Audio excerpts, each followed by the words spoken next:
Is the atmosphere creepy enough for you yet? I sure hope so. Well. I think we all knew that this was coming someday.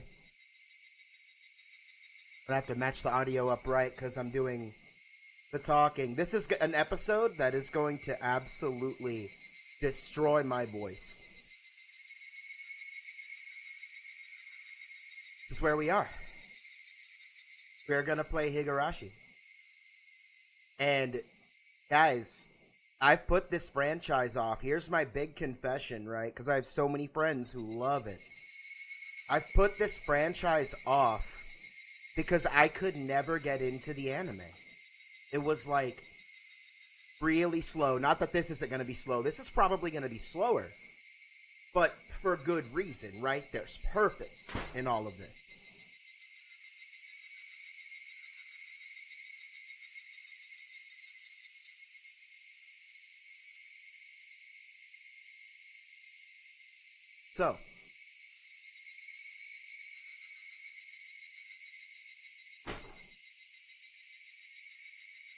So, I'm going full hard into October.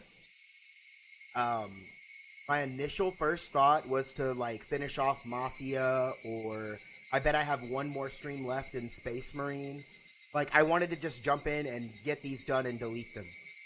But I wanted to spend tonight, and I spent last night. I actually just thought of this like recently. It's something I've been wanting to do for a while, but it's something I can totally do if I run this game tonight. So my goal is to make a October trailer and put it up by this weekend so that next week's streams, we have a commercial for the rest of the month.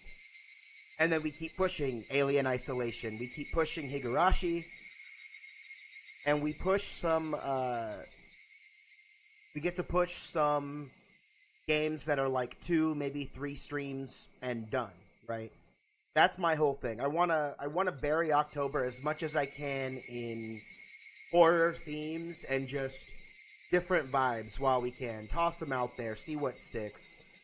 But, never say never. It doesn't say we're not going to play any Squadra or we're not going to play any Arena. That's what my friends are doing right now. They're playing Arena Breakout Infinite, bro. ABI.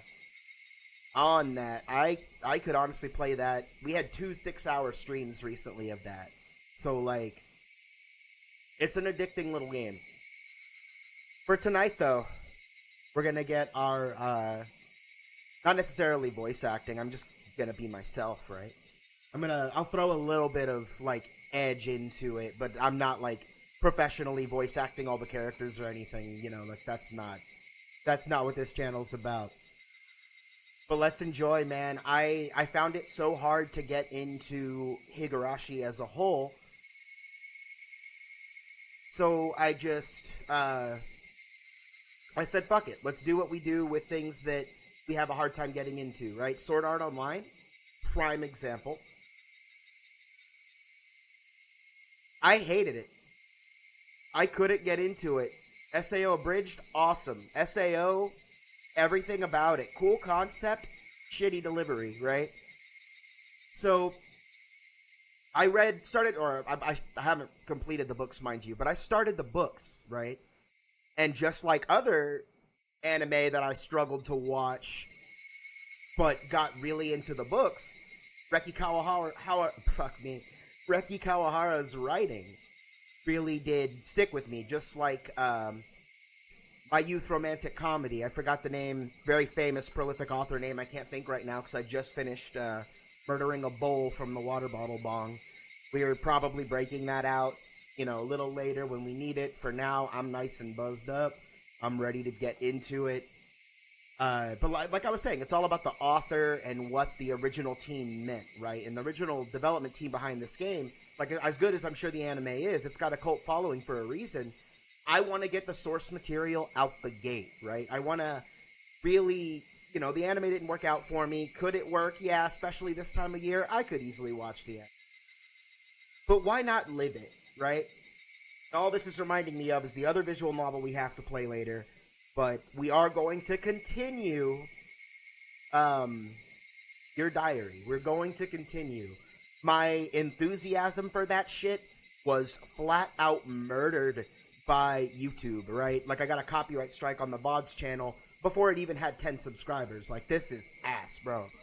But it is what it is, man. You gotta play within the rules of the game, right? So, this is my way I play the game.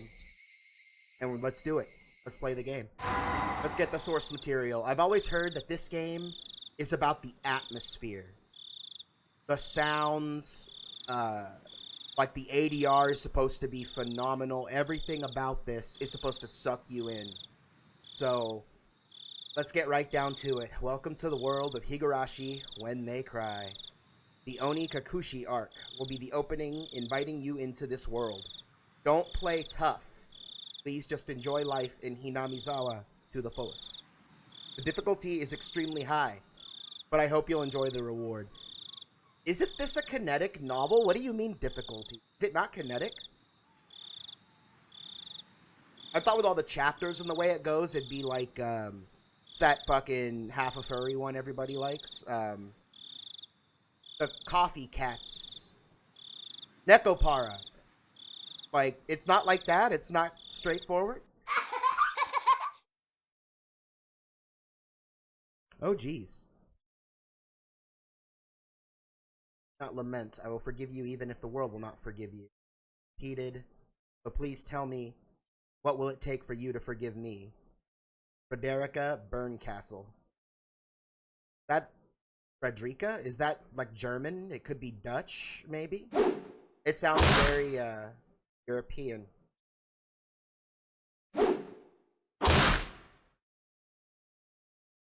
Turn my volume up. Ooh. Yeah, that's big in the ears. If I was gonna be ripped apart anyways, having my body ripped apart wouldn't be fun. Wait. Going too fast. Even in this very moment, I trust her. Where he's getting hacked to pieces? But I'm starting to realize I only wanted to trust her because I refused to accept the truth. It was as if I was trying to convince myself in such a silly, sobbing voice. And those tears making a mess of my face. This is going too fast for me to be able to talk it. So we'll save the talking for here in a minute when we gotta click along. Only the cry of the cicadas remained, annoyingly loud, and yet I felt as if I could still hear her voice. But that's not possible. He is no longer speaking. Is he the one killing her? The only one crying is me. Ooh. He never cried. Even when she repeated those words over and over, she never expressed any emotion, because there were none to show. She had no tears to shed for me, and I shouldn't need to shed any for her. See, if I could just see it all laid out, I could actually act it. I still wanted to believe I hadn't been split apart. That's enough, right? Inside me, an inner voice whispered gently, I can't act. It goes so fast I can't actually act it. We'll get there. My spirit had suffered enough. Countless times, I'd waver over whether I should just throw the battered thing away. Except I've stubbornly refused to do that, haven't I? I'd feel better if I just threw it away. Even knowing that, I chose to believe, didn't I? This guy sounds like he made a lot of really bad choices. Yikes. Talking to himself, hardcore. I've tried more than enough. I'll acknowledge that much.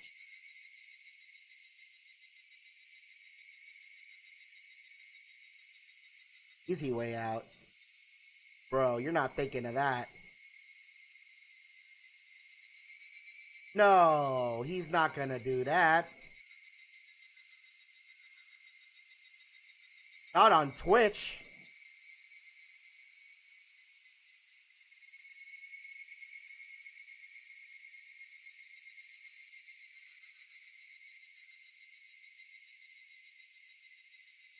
How's he gonna swing on himself?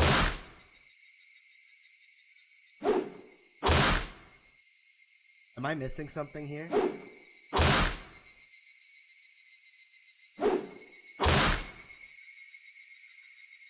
This is fun.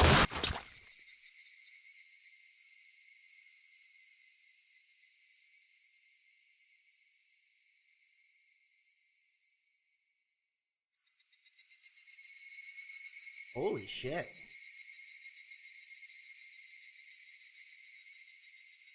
That was intense, and it also moved really fast. I wonder if there's a way I could stop it. And I hope it doesn't go like this. I hope that this is just the FMV video of what we're supposed to get there. Well, I think we just saw a glimpse of the future. Okay, here we go.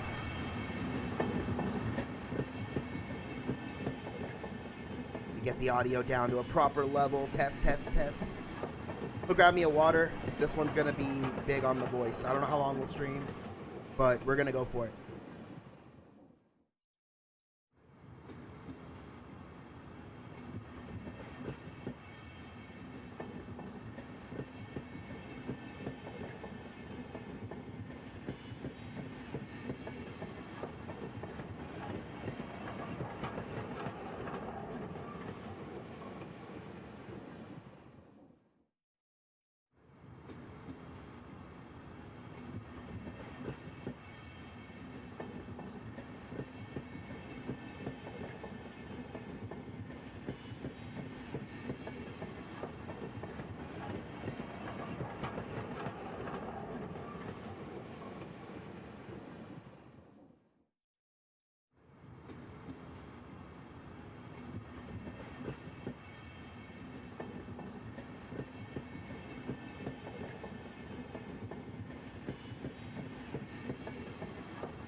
Grabbed a couple of bottles because we're going to be hydrating like crazy.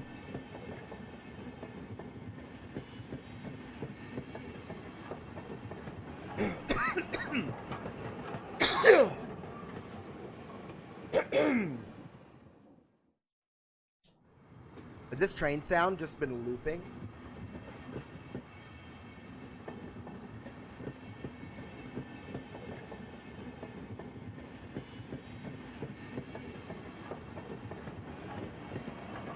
Alright. Somebody's been apologizing for a while now.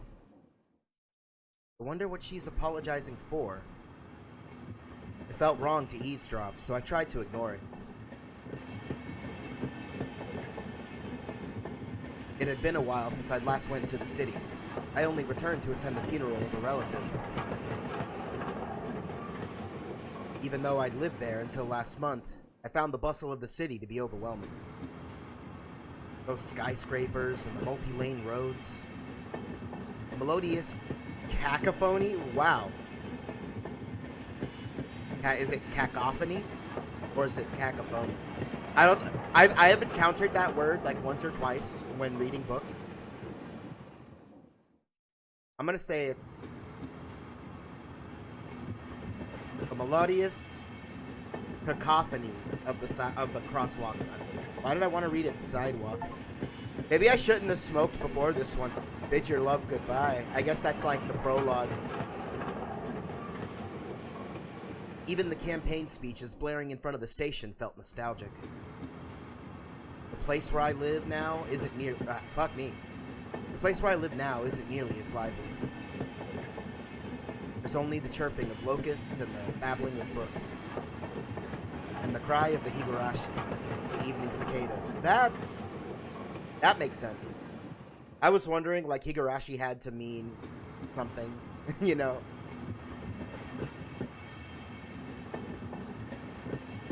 Rather than making me feel lonely, that quietness had begun to instill a sense of serenity. There's nothing where I'm living now.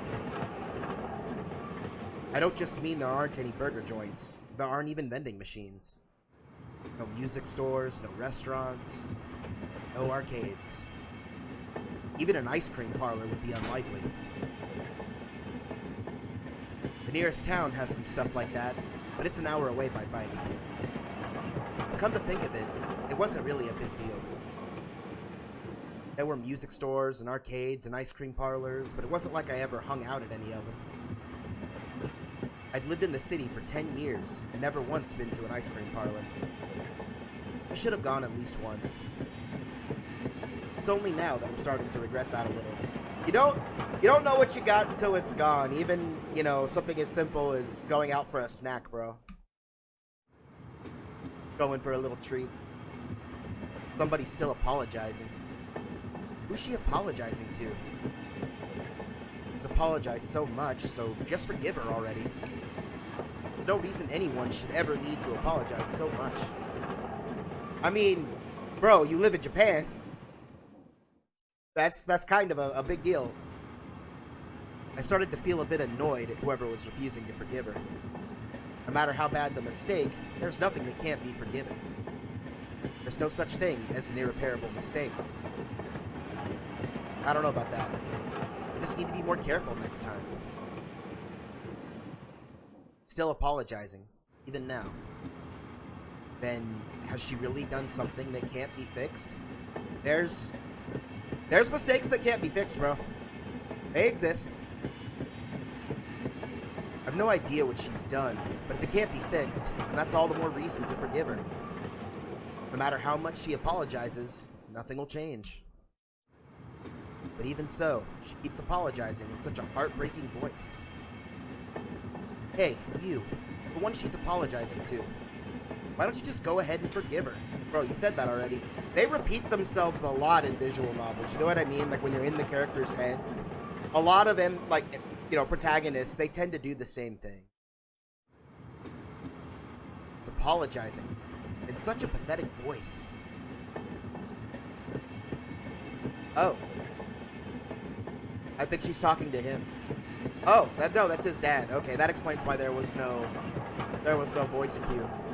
Like I'm used to there being voice cues for every character, and sometimes even the protagonist, and I feel like that takes me completely out of it. I hate visual novels that do that. Like, it ruins the immersion a little bit. Anyway, he got woken up. I was finally roused from my nap by my father's prodding.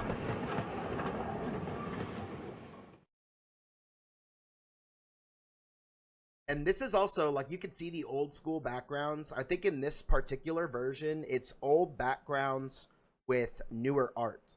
And it's not like the newest art, it's the art that came before this one, but it's not the original, like, really kind of ugly art. It seemed the train had reached its final stop. We'd spent hours riding everything from the bullet train to the local routes. It was hard to believe that the landscape beyond the window and the city I was in half a day ago were in the same country. No, they were even from the same area. Or a fucking era. Like straight up time periods. He goes to a real small town. If I remember correctly. The whole thing takes place in a small town. And that's where horror stories fucking breed, bro. From there, we take a car deeper into the mountains. He's from a mountain town. It's smaller than this. Oh, yeah. Now it's looking like Non Non Biori.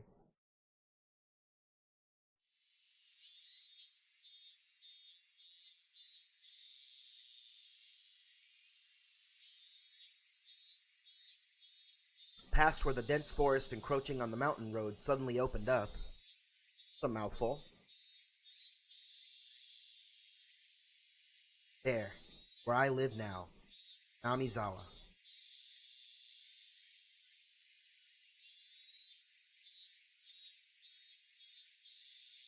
So he's moving from the city to the country. Or he was visiting the city. I don't remember. Visiting for a funeral. I don't know if he just moved over here, but that's the shit though. Like another opens up the same way. Homie moves to a small town. Everything goes wrong. Even though we were approaching summer, the morning air still had a frigid bite. Although in exchange, you could fill your lungs up with crisp, clean air. Flipping open the window, I was greeted with a verdant expanse. Nothing but trees. The neighboring house was far away on the other side, so I was probably the only one enjoying that view and that air. I filled my lungs with another deep breath. As I started living in Hinamizawa, I learned that even air had its own taste.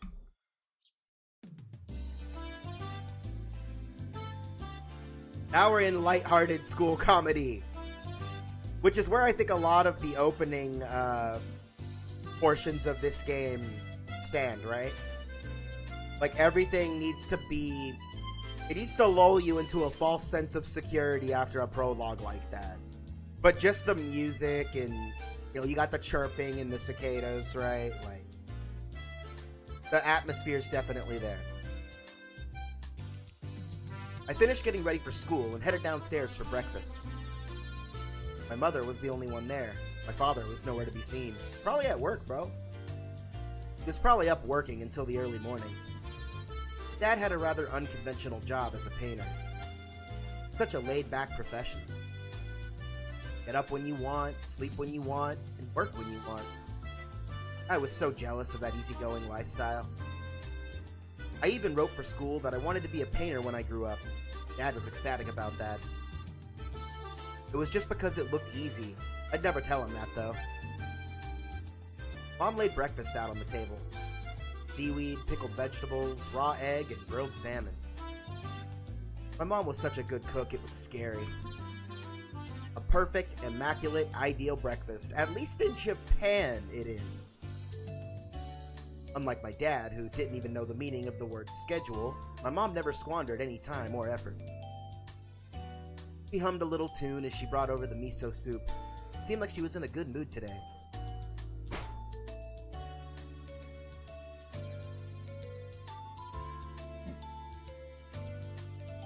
Bro, I wish that these had scripted lines, but I guess their budget... Like, this was an indie game, you know? If I don't wake up... So she tells them about breakfast. If I don't wake up early, I won't have time to eat breakfast. I thought I was being cute, responding with a wisecrack after being praised for being good.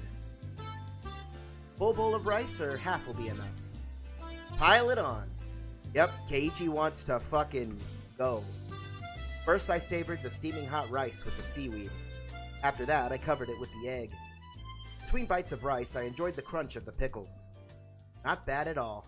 Excellent as usual. Bro, Keiichi living it up right now. Watching me clean my plate, Mom gave me a warm smile. She repeated herself. I was not a morning person when we lived in the city.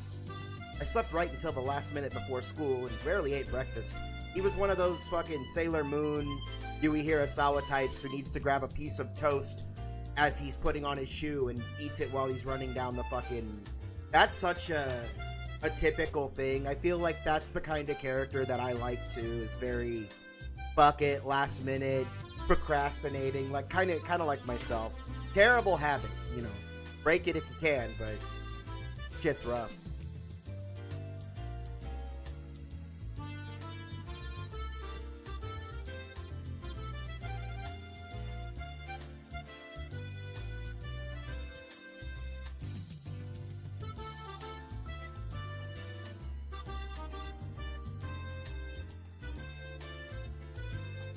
One quick adjustment.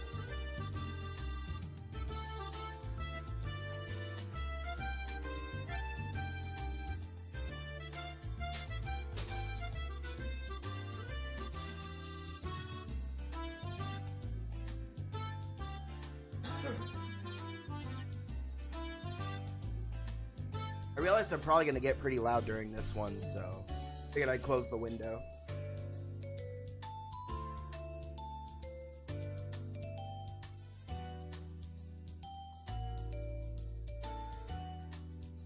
Boycotting the breakfast Mom made me each morning. That was probably the only way I could protest being forced to attend cram school. I guess that's what you'd call my rebellious phase. I wouldn't so much as look at the breakfast she woke up early every day to make. This is probably not the best thing to do after smoking. I wouldn't so much as look at the breakfast she woke up early every day to make. If I could go back in time, I'd slap myself. Mindful of the time, Mom rushed me along with a wide grin. Put this up here. Isn't it about time to meet up with Rena-chan? The person that... See, I may not know much about Higurashi, but I know character names because, again, like friends and co-workers, colleagues. Higurashi was very big in a lot of the circles I work in, or still work in, and thrive in. So, yeah. Gotta go. Mom really seemed to enjoy the fact that her son was going to school with a girl. Rena's one of my classmates. He really loves looking after people, coming to meet me every day without fail. The way I look at it, a guy my age walking to school with a girl is just lame. But well, keeping a classmate waiting for me every day wouldn't be very considerate. Seriously though, how long does Rena wait there for me every morning? This is typical scenario too. Taking one last gulp of miso soup, I raced for the door. Thank Rena for the pickles. Come to think of it, those pickles weren't store-bought, were they? The pickles with breakfast that you just ate, bro? If I'd known that, I would have savored them a bit more. I don't know if he said morning or she did. Also, if she doesn't have any voice lines, we are so screwed. Oh, shit. I need a whole cast if I'm gonna voice this. Her cheerful greeting was as fresh as the morning itself. You're always so early. You should try sleeping in sometime. If I sleep in, I'll keep you waiting. Yeah, that she would. Like, realistically though, obviously Keiichi, he could go to school by himself. If he could do it in the city, he could do it in the country. He's so conscientious and such a good person. If that ever happens, I'll just leave you behind. Bruh, he didn't take that so well. I know. He knows she waits. He doesn't like that she waits for him all the time. I'll leave you in the dust. Without looking back. Damn, Keiichi, what a dick. He's an asshole. Rena had a slightly troubled look on her face. Toying with her was rather fun because of how quickly her mood changed. I'm kidding. I'd wait for you. With those words, Rena seemed to relax. I haven't played a visual novel this old, like, in a very long time, so just expecting the voiceovers is kind of fucky. I guess I'm kind of, like, still in a bit of a mood imbalance or some shit. Like, Higurashi is slightly referenced as the game that these characters make in this anime that's fixing to come out in 3 days. So it's pretty sick, man. I'm so excited. But then the whole thing about that is that there's this character who voices all the characters, and it's just it's its own thing. Like, I don't want to spoil anything. It's gonna be such a good anime. Face flush. With those words, Rena seemed to relax. Her face flushed bright red. I'd wait forever until you came, Rena. No matter how long. Bro, he went from being a jerk to being, like, sympathetic real quick. Rena turned bright red, steam rising from her head as her brain short-circuited. She's especially weak to this sort of talk. It's quite rare to find someone this fun to tease. Bro, he's just fucking with her. I figured that was the case. Have you ever read a romance novel, Rena? He has not. Never read any. From that response, I gathered she was interested in them, but was too embarrassed to actually buy one. They don't have libraries in your country-ass town? I couldn't imagine what would happen if she actually did read one. Probably turn red and pass out. Oh yeah, message from Mom. She says thanks for the pickles.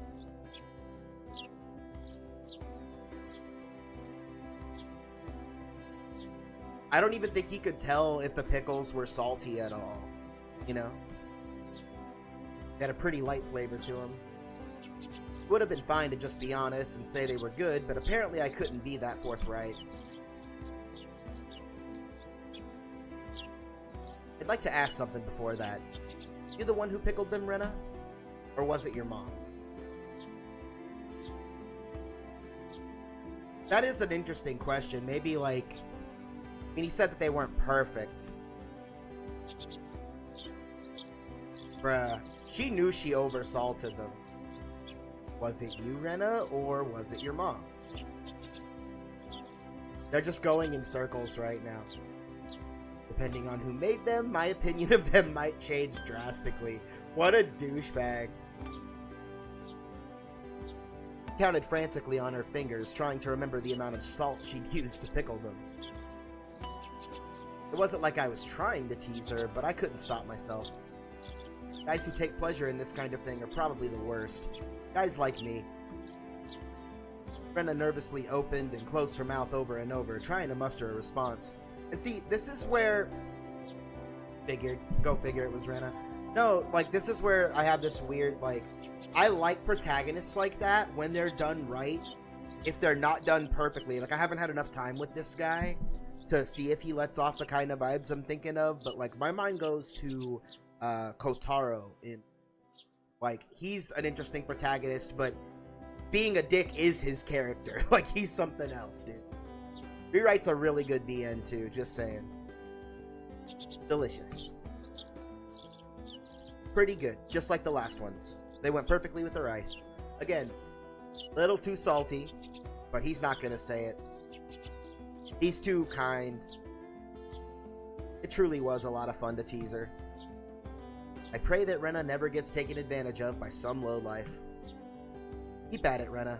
I'll train you until you handle it like the average person. Or so I decided for myself. So, like, I guess he's got good intentions in mind, you know? Let's go. If we keep Mion waiting, we'll never hear the end of it. Seeing as she just keeps spacing out otherwise, I called Rena back to reality so we could make our way to school. This strange, easily flustered girl is Rena Ryugu.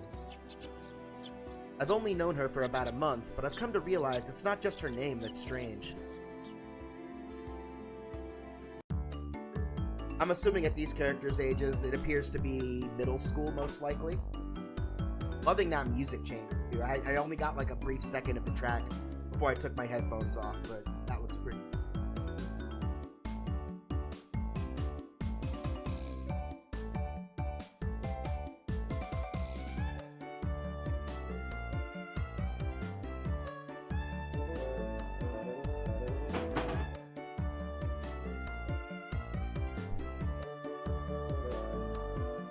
I don't think I have ice. Grab me a little drink real quick.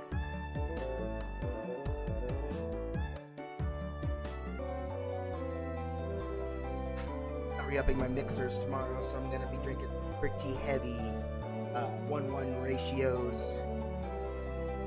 Ice helps. Time to meet Mion. Mion? I think it's Mion. Hey, it's Mion. Coming up to the next rendezvous point, we saw another person waiting for us. Noticing us, she waved. I know this one. I've seen images. We appear to be late. Usually you're the one who's late.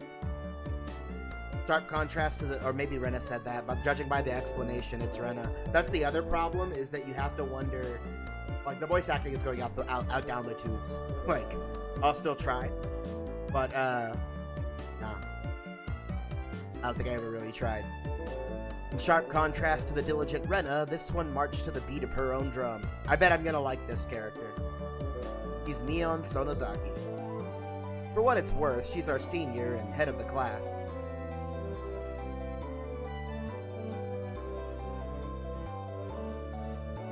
Years. It was only off 2 days. So he didn't move from the city, he lived in the city. I mean, he didn't live in the city, he went there for a funeral.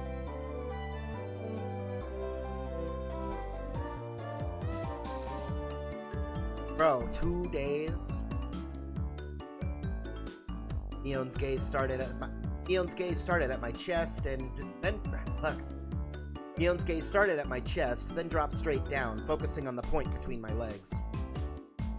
She was saying it was my crotch that was cuter back then? Before you ask, just to be clear, I've never actually tried to show it to her. I would hope not, bro. That's a crime. I've grown quite splendidly. You'd be surprised. Mustache.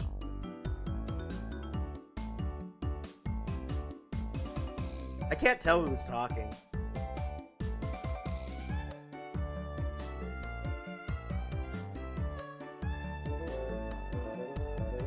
Here's what I think is happening.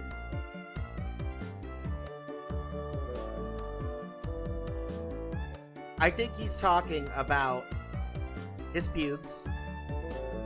And then, of course, the morning blood flow. Morning wood.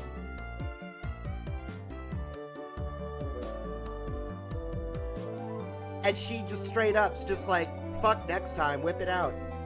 What the fuck is wrong with these guys?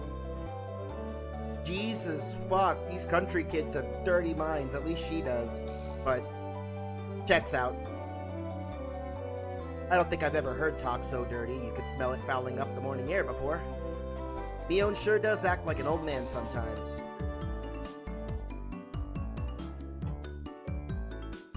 As my hand reached... Wait, what?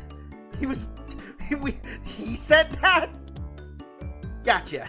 Time for the big reveal. Hope you don't regret it. As my hand reached for my fly. Bro.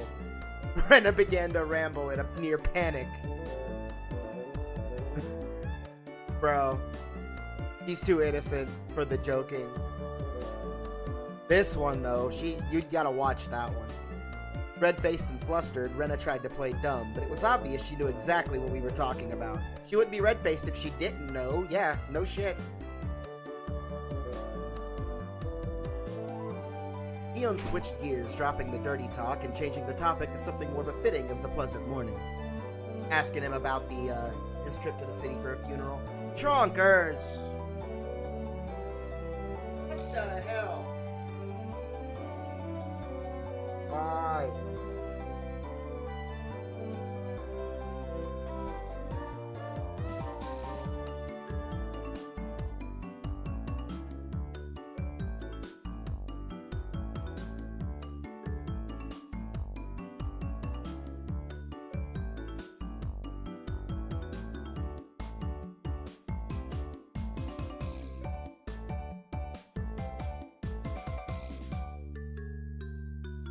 This one's gonna be a hell of an edit.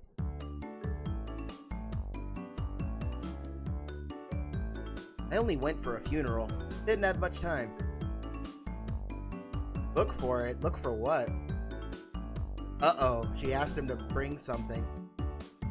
You're not listening at all. I just came back from a funeral. Didn't have any time to look around in toy stores. Toy stores and hobby shops are completely different. Yeah, oh, she wants something probably weed related. Really difficult to get Western stuff. I wonder what she was trying to get. This about games again. Ooh, I wonder. So she's definitely has that like gamer, like otaku aspect to her. Mion nodded proudly as Rena giggled. I wanted Kei-chan to bring me back a Westport catalog. What the fuck? Westport was short for Western Imported Games.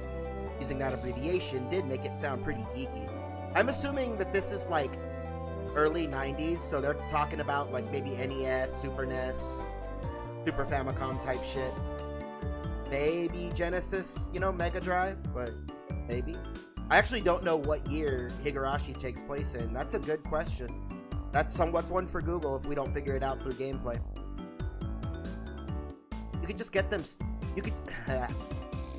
You could just get them to send you one in the mail, can't you? Well, I guess I have to now. Yeah, you do. Another game full of hot action. The Japanese were making games like that back then, but I don't think they were doing that in the West.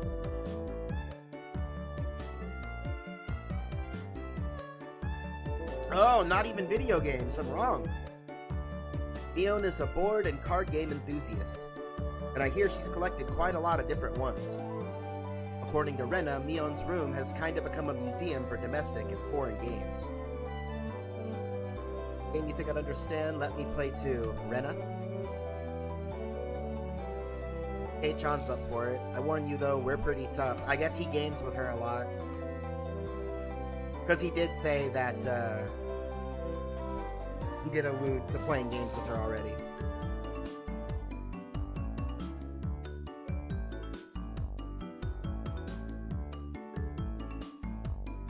I don't know which one is Keiichi. This is Mion.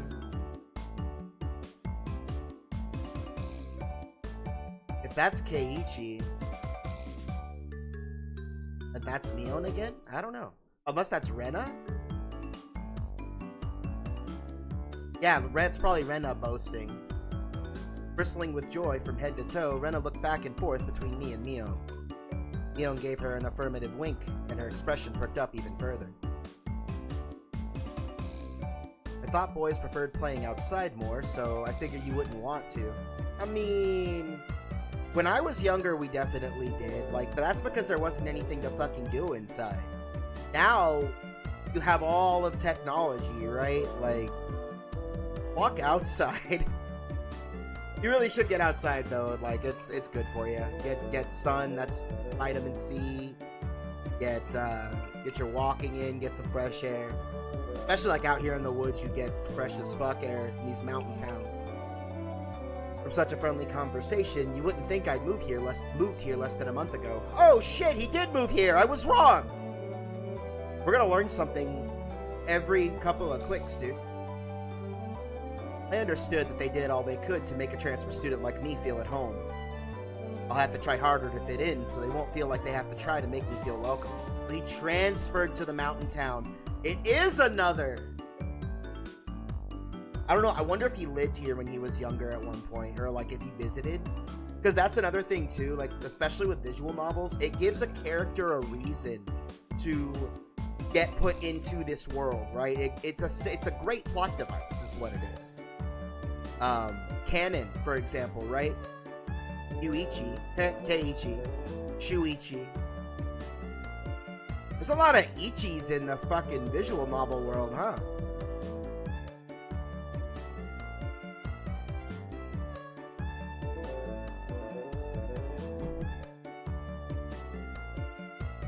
I felt like if I acted a bit more open than I usually am, it should probably be about right for this place. So he was a shut-in in the city when he lived in the city too, I guess, by the sound of things. That explains why he went back for a funeral. Hinamizawa was a really small village. Not only was there only one school, but there was only one class. Ananbiori.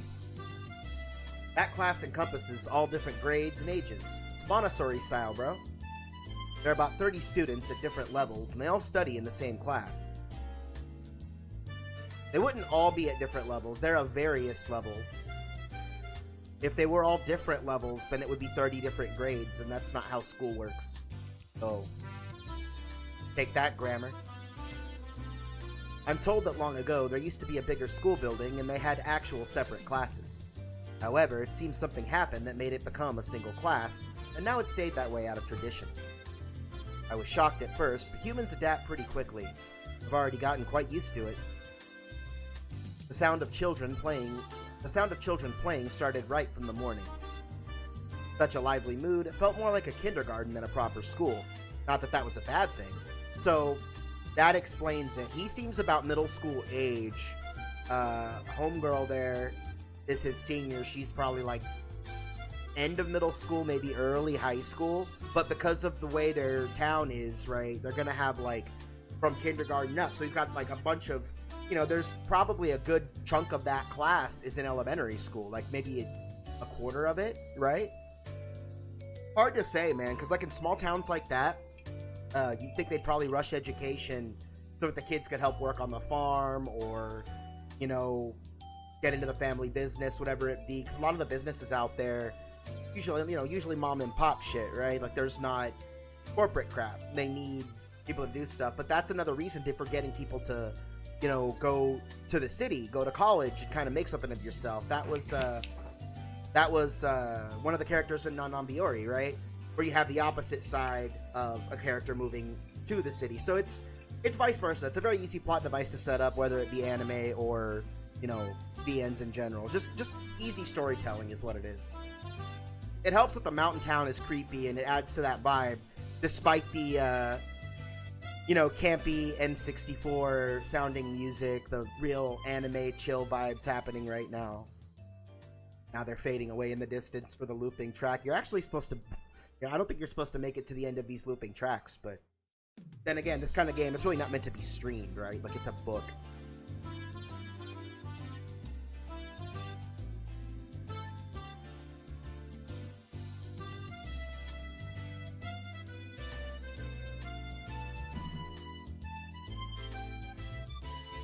So, she wants him to enter first. Too bad. I wasn't gonna fall for that again. To think you'd give up the lead here. Oh no, she's gonna prank him from behind. You meant for this to be a test of my skills. Oh, he's the one. That's Keiichi talking. Neon chuckled with a haughty smirk on her face. Rena's like, fuck, they're at it again. Step back, Rena. It's dangerous. She's here. Wait, is that Mion talking? It's so difficult, dude. This game is like that ancient lower level production value. Her name was Satoko Hojo. She was a disrespectful, impudent, bossy kid. The way she talks was annoying, but it would be immature to get worked up over just that. The real problem, this.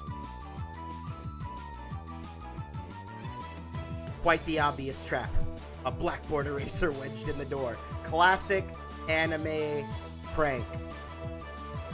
It's too obvious. Satoko!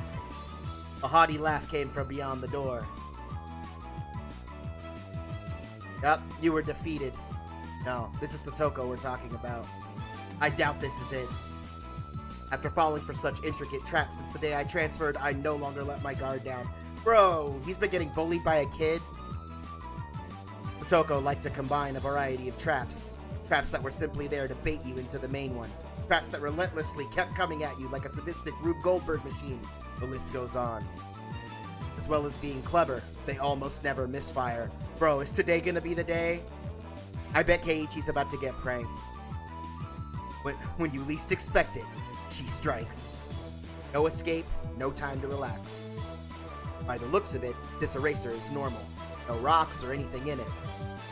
I took a pretty heavy hit from a blackboard eraser loaded with rocks on my first day. Damn! She's trying to kill him! So then why don't you just open the door and let it drop? She's predicting that. That's what she wants. That's what Satoko was after. Keiichi's smart.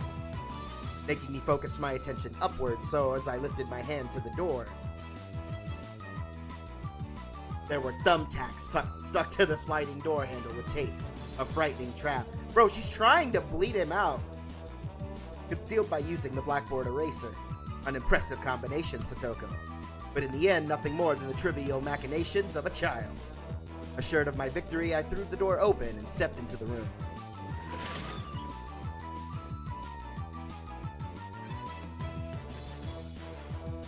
I think he got. By the time I realized, she had me, hook, line, and sinker. It was already too late. I began to fall in an almost picturesque manner. Instinctively reacting to Mion's shrill warning, I twisted my body in midair before I landed on the floor. He still took a spill, though. An inkstone, filled to the brim, was placed right where I would have landed. Oh, shit. I shuddered, imagining the situation had I landed square on it. Demon child. Look, she's even got evil little red eyes. This fucking demon. Still sprawled in an awkward position, I was greeted by a mocking voice. That was a step up from your usual traps, Satoko. She's doing three-ways now. Oh my, three-way traps. Look at that, she got the tooth. Tell me that's not the face of a murderer. She tries to play coy, haven't the faintest idea what you mean, but she made a face like that. Like, there's no way. Unlucky little. And he's hurt. It seemed I'd inadvertently sprained my back a little bit when I landed. Better than landing on that inkstone. For sure, that would have done not only damage, but you would have got ink all over your clothes, bro. A small hand gently rubbed my head. Pain, go away. Aw, she's being real cute. I've seen memes. That one's not cute. That one is one of the worst. Again, I only could get a couple episodes in before I would drop the anime. It just wasn't for me. But it's weird coming into this knowing what you're getting. Like, I don't think anybody ever came into this not knowing that it was, you know, horror. The small, dainty hand continued to gently stroke my head. Absolutely sprained my back. What are you, a licensed massage therapist? I thought about asking how rubbing my head would help my back, but I didn't. Oh, she's still rubbing his head. It's not so much about what you actually do, it's the thought that counts. Ika, that's her name.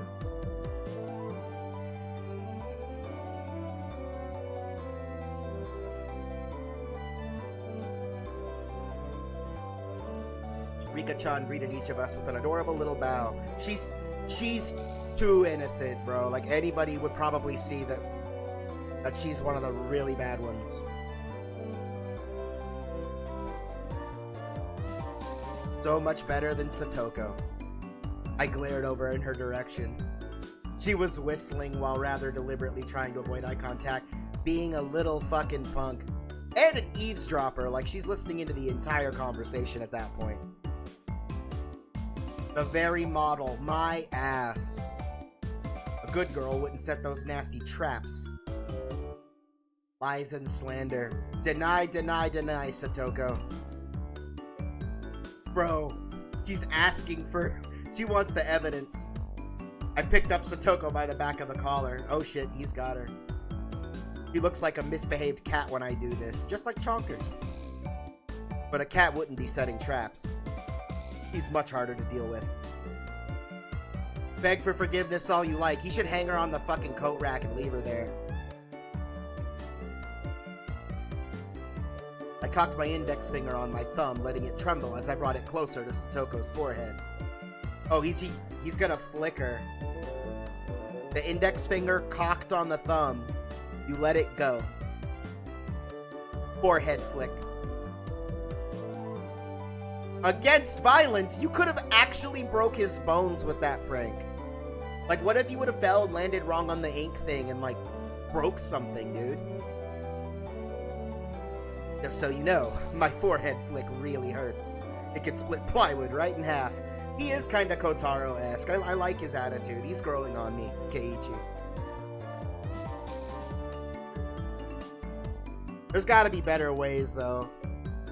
Forehead flicks, I mean, they can be effective. They wouldn't be in so much anime if it wasn't, you know, such an effective little trope. Get away from me, you beast. Don't say that in a way people will misunderstand. I bet she said something way worse in the translation. I think that's being nice for the sake of the English language.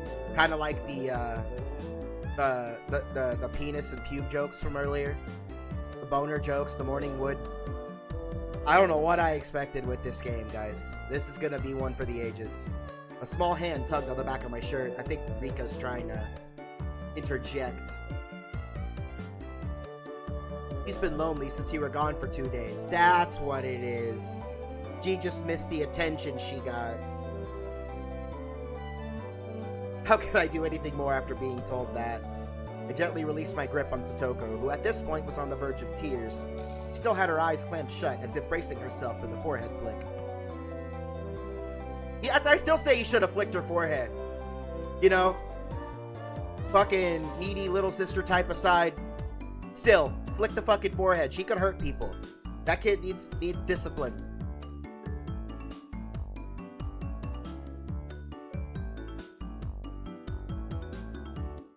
Fighting what?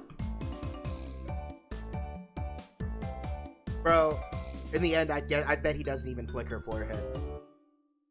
I think Satoko could learn a thing or a million from Rika-chan. Yeah, a million's probably somewhere in that ballpark. Next time, set an even more amazing trap. Don't encourage her! Come on! Bro, Rena's just fucking enjoying every minute of it. Why does she... That's cute?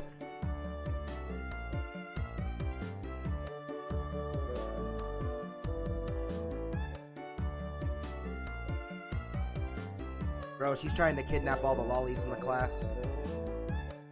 They're not stuffed animals, Rena.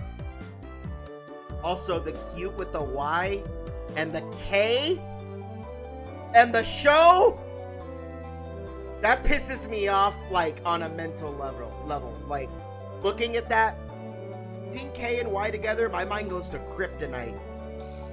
But then you see UTE, and I'm just like, lute? Like an instrument?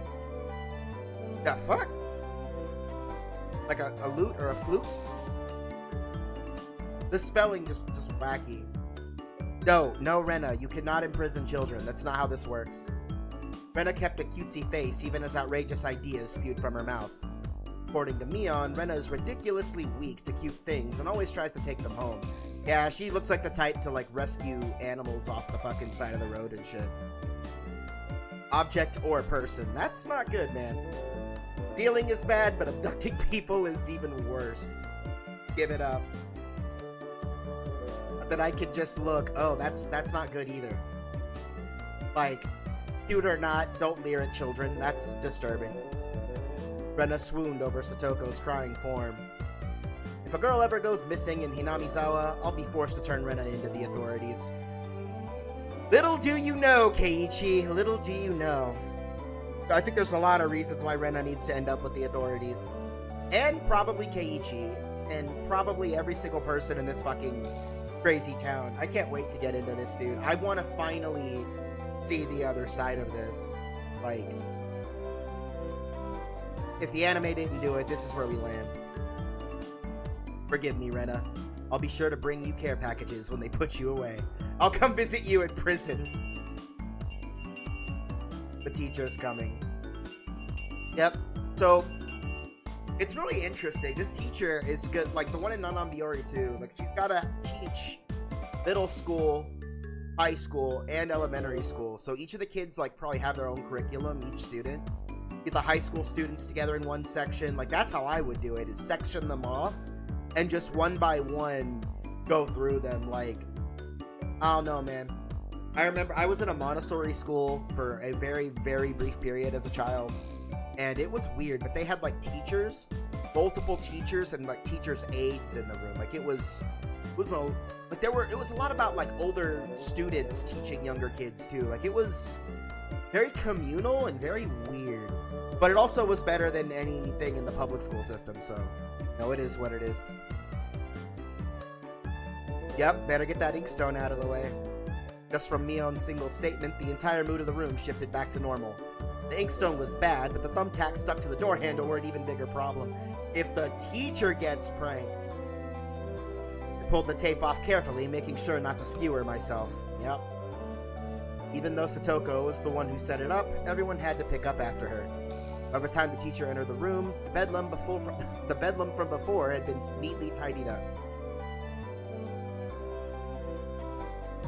They probably made it just in time. Like, if she didn't call it out, like, they definitely would have been caught. There wasn't too much cleanup, you know?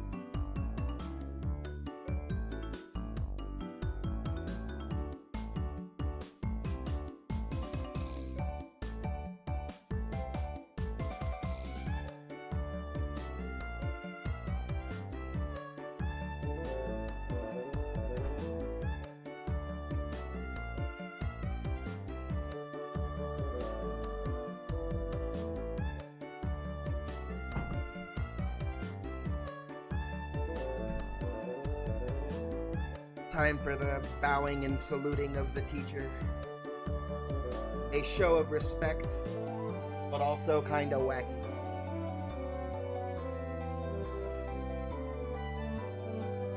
Whew. Mix this up. That last drink is gonna be so strong. I've got maybe 2 or 3 ounces. I mispoured entirely.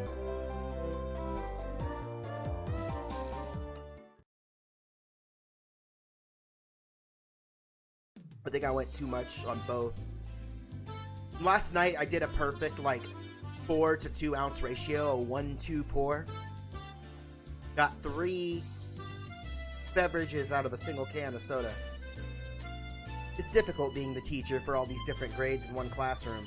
She has to teach something different to each one. But naturally, she ends up spending all her time with the younger kids, right? The older ones should be able to self-study and get their shit together. Rena and Mion, being in the highest grade in the class, end up mostly doing self-study. They even end up helping teach the younger kids, so it seems like they can never get to their own studies. They're actually way behind where my studies have progressed to. As a result, I'm pretty much taking over for the teacher and helping Rena and Mion with their studies. See what I'm saying? It's that communal back and forth. I told you. That's what it was like when I was in a Montessori school, but this was the 90s too. Like, you know what I'm saying? A little different. You think so, Rena? You think so? Rena took a breather after finishing highlighting an important section. Teaching is making me lose confidence. It makes me aware of how shallow my understanding of the subject is. That him? They say that to teach someone something, you need to understand it backwards and forwards. I mean, that's what you would prefer your teacher to have a full knowledge and grasp of things. But while you're teaching us, you're getting in your own practice. Well, that's one way to look at it. In contrast, this person over here is quite laissez-faire? Is it pronounced laissez-faire? Okay, chat, we're looking this one up.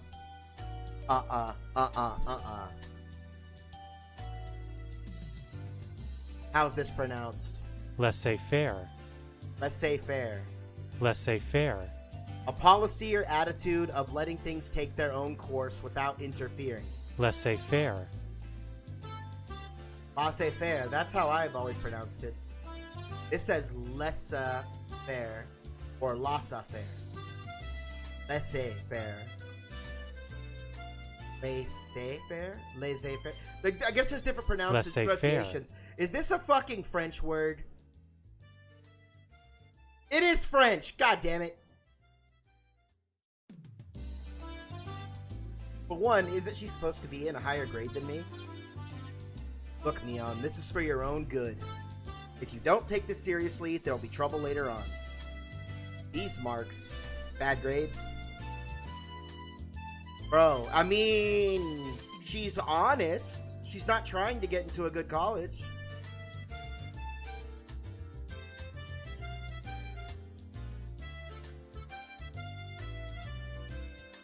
I shouldn't be agreeing with her. But remember how I said she was the type of character that, like, I like this kind of fuck it, I'll just do it tomorrow type of procrastinator? It's the same type of person I am. I like her as a character. I really am not looking forward to seeing what ends up becoming of everybody in this game. Her staunch defiance was really something else. This was a different type of relax than somebody who already knew what was going to be on the entrance exam. You're damn right, Rena.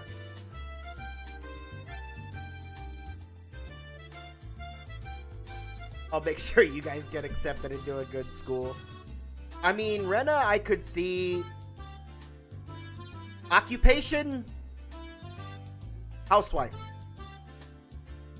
Just from the time spent with this character, that's about where you're at. This one... maybe working in the entertainment industry somewhere, like... I don't know, I think she'd be too lazy for that, too. I wonder what kind of things she would go on to do, like, later in life. Wild.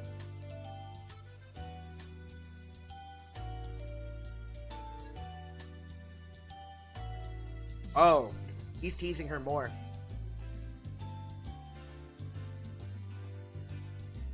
A puff of smoke shaped like a halo popped out of Rena's head. He had the anime, like, die moment, like, overheated, system malfunction, blue screen, reboot the system, critical error. Exactly what kind of private lesson is she fantasizing about that's making her turn so red? Bro, you know. Like to hear the play-by-play about that next time. While Mion was flipping through her vocabulary flashcards, still using flashcards at that age, he threw out a casual question. So in the city, you have to study this much. You don't know at least this much, you can't get into university. Well, I mean, I feel like that's kind of the reason why people study, is to get to a good school. But what if you don't have the ambition behind it? Like, this is not a college girl, right? While knowing that this stuff won't ever come in handy in the future. Bro. You could get into college as long as your attendance is good enough in the mountain country. That's crazy. Study equals entrance exams. Having that basic law of the universe so easily overturned set me into a state of shock. I wonder if she's fucking with him. Dude, Rena backed it up. She's not fucking with him. There aren't enough people around here to warrant weeding them out with an exam. In other words, if the college didn't take everybody, they couldn't afford to be a college. The school would have to shut down for saying, you're too stupid to be here, get the fuck out. Oh wait, now we don't have anybody to teach. Oh, we have salaries to pay, bills to pay. Bankrupt. It is what it is. Oh, this has been fun, man. This is an interesting little stream. Despite all of the editing I'm gonna have to do to cut out the little... This is a vibe. I'm getting to finally enjoy the story of Higurashi and get to know these characters that, like, I really couldn't piece together with the anime. So, like, this is just a general message to anybody. If you struggled with something, an anime, a movie, a series, try watching or fucking reading or going through whatever the source material is, because then you can see what the author really intends and not what the industry was able to put out, you know? And it's a whole thing, dude. Like, Yomi Hirasaka especially. Ooh. We're not here to gush on light novel authors or anything. I'll be right back, and we're going to keep playing.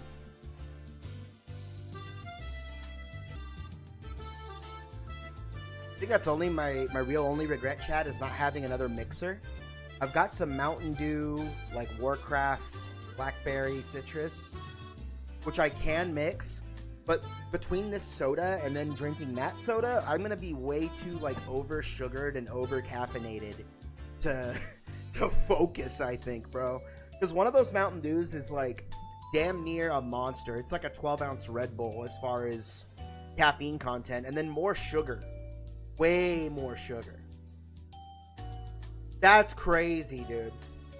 If anyone can get into university, then there's no need to be all uptight about this stuff, right? Dude, Neon's got the right idea. That's true, but you should at least know stuff that's common knowledge. Damn straight. Get the basics down. You don't gotta worry. You called me a geezer? Keiichi, you just gonna take that shit? You should be spending your precious teen years doing more meaningful things. Amen. I wish I was able to do that.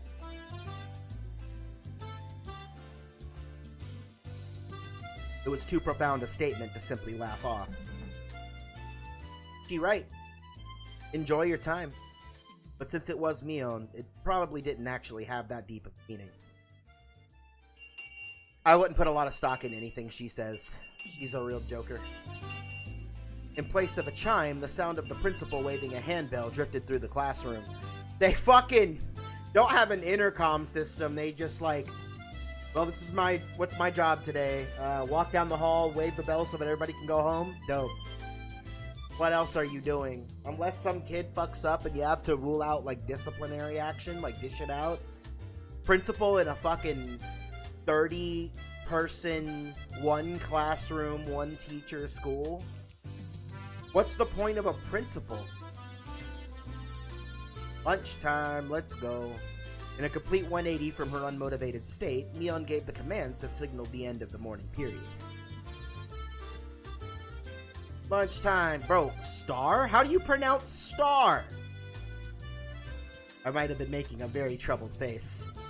Brenna smiled brightly at me. Food time. Bro, I legitimately have katsu curry in the next room. I have a beautiful fucking meal waiting for me when this stream ends in a few hours. There seemed to be different cliques even within the class. Most of them were divided up by gender and age, but our group was different. See, that's what you would think, because in a school where, like we said, this Montessori style, like, you would think that the older kids stay with the older kids and the little kids stay with the little kids, like that kind of situation. Our ages were different, and we had both boys and girls. So, like, damn, everybody was segregating. I mean, I feel like even kindergartners, you know, hang with each other. Like, the fuck? But we weren't reserved around each other. This level of openness makes a transfer student like me pretty happy. Brenna and Neon pushed their decks. Bro, they're about to play fucking Magic the Gathering.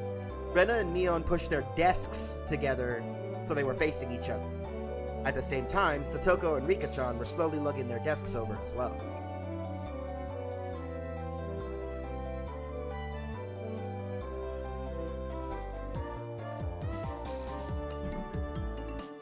Oh! Guys. Spiced rum and coke will always be a fucking vibe.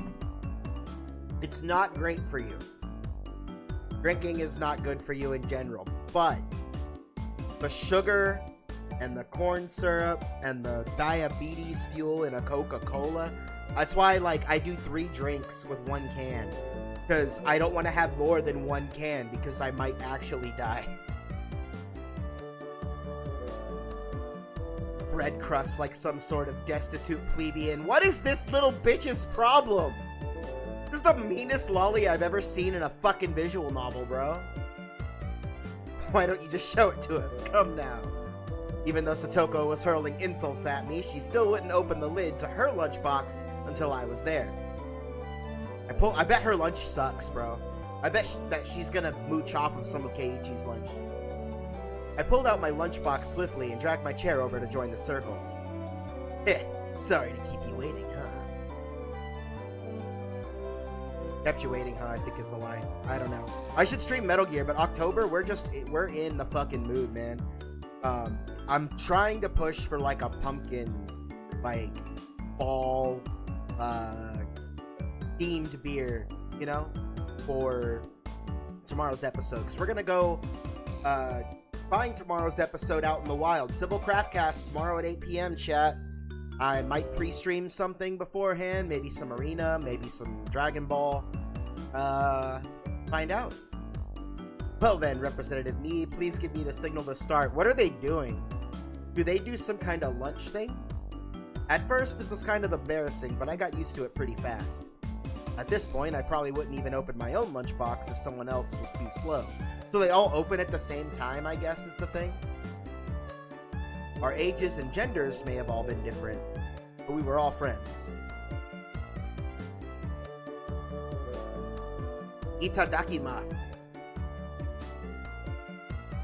It's different being a fucking weeb and playing this kind of shit, bro. I feel like I can appreciate it a lot better.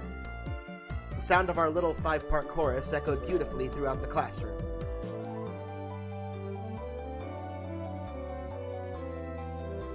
Really, though, I've gotten pretty used to this. I had ice in my teeth.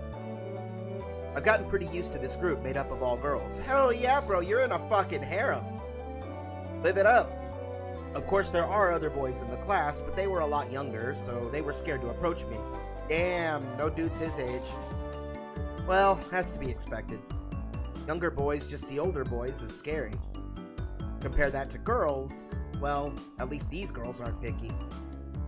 We put all the side dishes in the middle where everybody was free to pick at them. Yeah, they're doing a fucking potluck style. Everybody gets their own, like, rice, because that's the main, right? Sometimes the rice is the meal. I'm not even wearing my K-On shirt. I had a choice to wear my HTT shirt, and I decided not to. I just left it in the closet. I like wearing that one outside. But they're doing the whole thing. They're putting all of their, like, the meatballs, the pickled veggies, the eggs, whatever, omelet, whatever you got.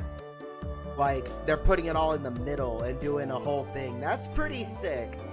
It seems like they have their own little, like, it's like 5 of them there. They have their own little group. That's cool. That adds a little spice to the day. I thought girls would mind sharing a meal with a guy, so I was a bit flustered joining in. However, Mion noticed that and teased me quite a bit. As the fruit of my efforts, I can now reach over and take sides from anybody's lunch. Yeah, he was skittish at first, is what it sounds like. Which, I mean, I would be too, right? Transfer student, fucking weird school system. He's got to be so used to the way normal schools are, not this country mountain town shit.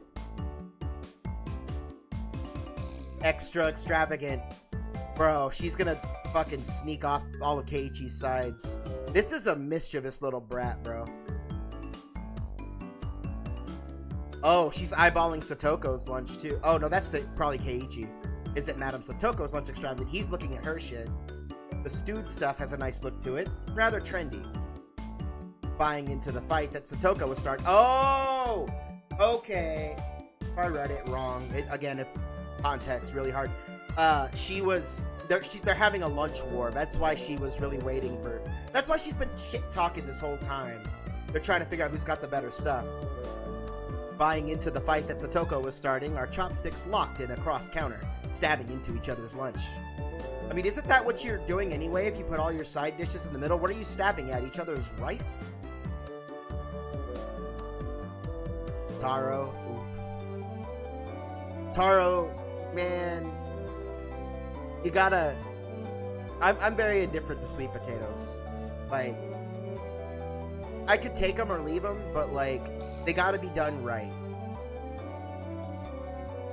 After seeing my happy face, Rika-chan's expression broke into a little smile. Bruh! Rika being sweet as usual, feeding all the good foods. By the way, Satoko and Rika-chan's lunches are always the same. It seems that Rika-chan makes it for both of them every day. Of course! Satoko couldn't make her own lunch. That kid can't spell her fucking name, I bet.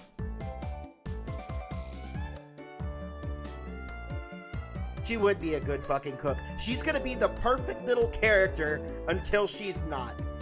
And I feel like that's just the way a lot of these characters are going, bro. It's gonna be a while before it gets actually horrifying. It's gonna be an interesting October, chat. I was honestly impressed. Carrot rosettes weren't from a mold. They were done by hand with a knife. That's not easy to do. Why you gotta make little fucking designs? Just eat your carrot. Total housewife material. Sewing, laundry, everything. Typical, what's the word from that one visual novel? There's a saying that talks about, like, proper Japanese, like, housewives, like the ideal wife. It's, not Satoko, that's this game. It's not Sadeko. It's a something Nadeshiko is what this game used the term for. Or a Nadeshiko something. And it's like a saying, like a slang term for, like, the ideal Japanese wife. And I've always thought that was a little weird, especially after meeting one of my American friends who has a Japanese wife. Huh. Maybe it was a Kaori Nadeshiko? I don't know. Maybe Kaori's not it. It is what it is. Let's get back to it. Quite exceptional in many ways. That she is. That means you're not exceptional. You gotta stand up. Satoko's getting destroyed by Rika. Rena's a better cook? I mean, she oversalted her pickled veggies, bro. Like, I don't know if you could say she's a better cook. I think we have to put that to the test. It seemed the topic of conversation switched to Rena when she wasn't expecting it, making her blush and trip over her words. Rena's lunch really was the star of the table. Bro, she got the spread. Not only did it look good, it tasted good. That's how you know that, like, she just has that ideal like childhood friend vibe, like of a character. You know what I'm saying? Everyone else pulled from Rena's lunchbox constantly. Her sides would go before anybody else's, bro. I'd be eyeballing the good food too, you know? Made a lot. That's also it too. Like, she knows about this lunch ritual, and as the best cook, she probably makes like a fuck ton of food. You hope everybody is like absolutely praising the food. Knocking Neon's chopsticks aside, I reached out, trying to secure my own portion. Motoko and Rika-chan reached over at the same time, and a struggle ensued. They're having chopstick battles over Rena's side dishes. Everyone shoveled in mouthful after mouthful while praising it, and Rena's lunchbox was soon empty. It was kind of bad that no one thought to leave any for Rena. Ooh, she didn't get any of her own cooking. But Rena seemed rather satisfied as she looked on. Well, she could just steal their food, right? Like, if they're not eating it. Different from Keiichi.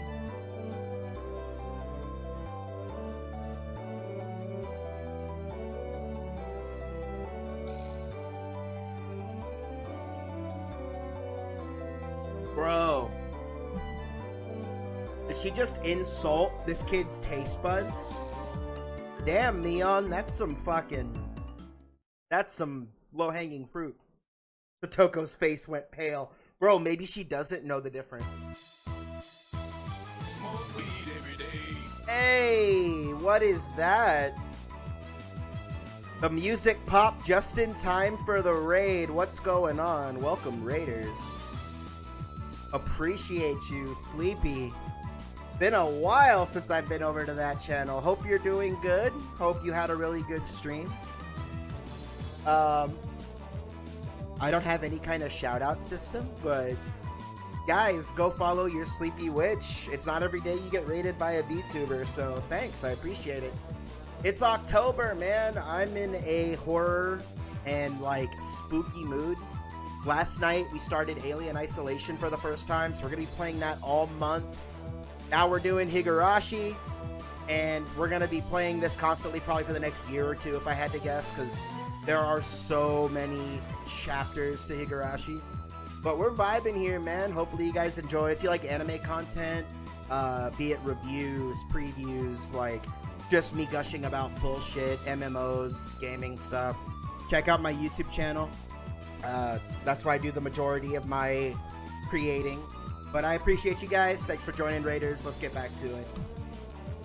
Even I could tell the difference between broccoli and cauliflower.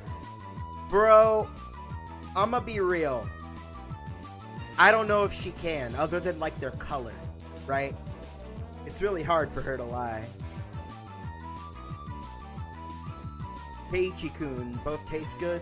Both taste good when they're boiled and topped with mayo, right? Oh! So, first of all, chat, I'm all for topping your vegetables with some kind of thing to give it flavor, especially if it helps you eat more of that vegetable. My issue there is the sodium that comes along with that. Japanese mayo, I like it for certain things, but I guess I'm not really like a mayonnaise guy, right? Like, I like it when it's topped on top of like takoyaki or certain types of sushi. I'm not gonna go seek out a bottle of Kewpie mayo for my food, right? Mayo is better than what we do over here, dude. Like, here in the States, my family at least, like, we had regular broccoli tonight, nothing topped on top of it. For me, I like to do a little bit of Tabasco sauce, or sriracha.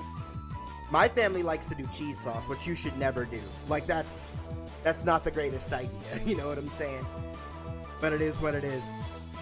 Yeah, no, the background looks like some watercolor shit, Zoe, but, I mean, it adds to the spook of it, I guess. There are more modern backgrounds, but I kind of like the older aesthetic. And this is also the version of the game I've got, so it's the version of the game I'm playing. I could yo-ho some fucking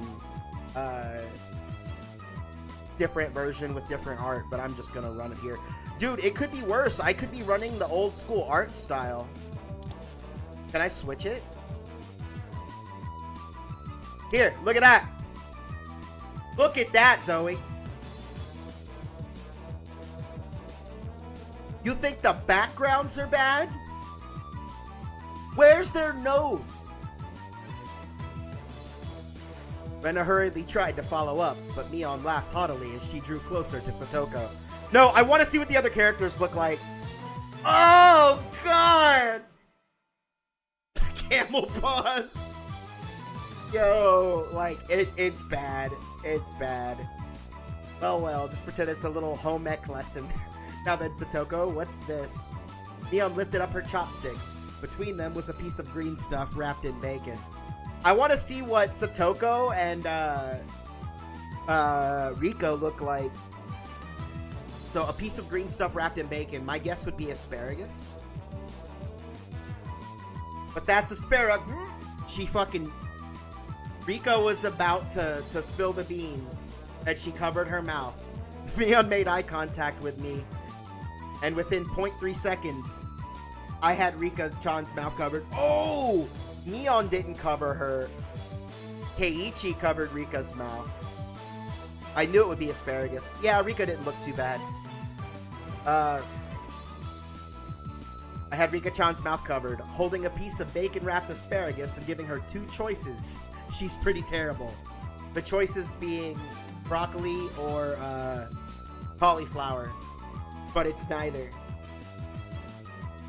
Oh, poor Satoko. Dude, the fucking boxing glove hands. That's what gets me. The yellow one is cauliflower. No, wait. The green one is cauliflower. Uh-oh. Probably the yellow one's broccoli, the blue one is cauliflower, but the blue one... Yeah, she's got Rayman gloves, bro. They all kinda do, really. Do you really know which is which? How about you just give it up? Bro, she's such a bitch. I'd expect no less from the class representative, the oldest. The way she drives people into a corner just shows how much experience she has. This is just a hunch, but being brought into the Sonozaki household must be quite the ordeal. She claims that she knows. Did a 12-year-old draw this? I don't know, Zoe. This is the original sprites. Bro, she's getting bullied. We know what she looks like bullied in the on the other side, right? Honestly, it just gives me Toho art vibes. There's an odd charm to it. Combi Jar, thanks for chatting. Thanks for sticking around after the raid. Yeah, there is a charm to it for sure. I wouldn't purposely seek out like merchandise with this art style. It's just too out there for me, I think. But no, yeah, I could see it. I could see it. It has a charm. I just don't like it. I kind of like the other side. I like you see the crying face, and she's got the giant like meat fucking arms. It's just out there. I kind of like the new art style. This is the updated, and then there's a version with updated backgrounds too. Like there's another version of the game. So, but this just like I feel like I get more into the realism, like of not realism obviously, but like I get more into the anime spirit when I see artwork like this. It's more like the stuff I like to watch. So it just helps with the engagement, whereas the other shit looks like kind of like Zoe said, like a 12-year-old kind of drew it. But it does have a very Toho, like very fat, big eye vibe. It's just without the noses, I just feel it's just weird. I don't know. They look like fucking y'all remember Bratz with the Z, the fucking childhood like doll series and stuff. They had like a cartoon and shit. They looked like Bratz. So I prefer the modernized updated sprites myself. Where's the murder? It's coming, Zoe. It opened up with blood splatter and shit off screen. Like very rough sounding shit. So we will get there eventually, but we're in school life hours. You know how it be. She finally broke down and started crying. When she acts like this, she actually starts to seem her age. Sounds about right. And Rena's being creepy again. Rena entered a state of euphoria as Satoko bawled her eyes out. Rena was in a state of bliss as she rubbed her cheek against Satoko's head and smothered her. Please don't fucking suffocate the child. Really, a very content face. We have to see what this face looks like. Brace yourself, guys. I mean, it's kind of the same. It's just the hands are very... I don't know, man. It's weird to me. One that wouldn't care if the world ended right then. It was that kind of smile. Creepy fucking smile. Mimi's picking on me. I mean, Mimi is 2 fucking syllables, whereas Mion is 1. Mimi isn't even a nickname at that point. It's a fucking... It's extra. Oh, jeez. Rena's gone into full creeper mode. Oh, shit. Somebody got hit. It was like a flash of lightning. Both of Rena's fists shot out at supersonic speed, striking Neon and me squarely in our faces. Rena assaulted us? Before we knew it, Neon and I were sprawled spread eagle on the floor, staring up at the ceiling with matching welts on our faces. Rip, bro. This is the first time you've gotten one, right? Today, she went easy on us. Oh, wait, really? There's something harder? With that, Neon and I both slumped our heads back to the floor in unison. From now on, I'll be careful when I'm within striking distance of Rena. Yeah, I'd watch out for her. This got a very Danganronpa sounding, like... You know what I mean? Huh. I feel almost like I've heard this song before. Crazy. He punched us out, bro. We've established this. You cannot kidnap school children. That is against the law. Making sure Rena couldn't see it, Satoko stuck her tongue out at us. This little bitch. Using Rena like a puppet. Pretty eventful school days for Keiichi and the gang. Alright. I wonder how long we're gonna be in the typical happy school times before shit gets bad. You know what I mean? We're gonna find out, guys. I'll be right back. I'm gonna refill this cup one more time. Finish, get a little more rum. We'll get where we're going. I remember this one time I was buying a bottle of rum for a anime convention. This guy complimented me on the specific rum I bought. Couldn't even really enjoy the compliment. I didn't pick out the rum. A friend of mine picked out this particular Jamaican rum. This is the rum I normally drink because it lasts. It just fucking lasts. You get a handle for less than the price of a bottle. And is it the best tasting rum on the planet? Absolutely not. I wouldn't really drink it straight, but as you know, we did last night quite a bit. Got kind of turned playing Alien. We're going to keep playing Alien Isolation throughout October and beyond if it comes down to that. Hopefully it doesn't. Alright, school's out, baby. Time to go home. Plans for tomorrow? Let's see. It was such a direct question from Rena, I inadvertently blushed. If it was for a date, then wouldn't you do it more subtly? Bro, look at where his mind is going. Rena saw me lost for words and realized that I'd misunderstood, and she turned red as well. So apparently that wasn't what she meant. No date, Keiichi. Big rip. But since it's always fun when Rena's in a panic, I went along with it a little.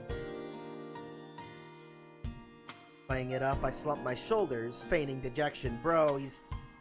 Oof.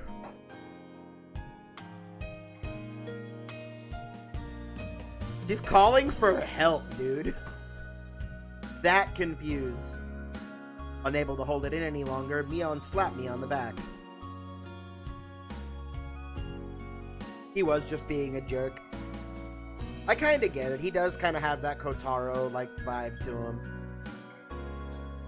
The character's growing on me. I really shouldn't have judged him in the first, like, 15 minutes. But I don't know, like, that prologue alone, if that was Keiichi's, like, inner monologue, his mind when he was whacking at whatever he was whacking at, likely Rena's body, I don't know, man. Hard to say. Neon was rolling on the floor, clutching her stomach, while Rena flailed around, completely bewildered. She's lost her mind. I couldn't help but start laughing as well. Feeling just a little bit guilty, I ruffled Rena's hair. Kidding, sorry. It was a joke. That was my fault. He really is a cute one. Those are the ones you gotta watch out for, though.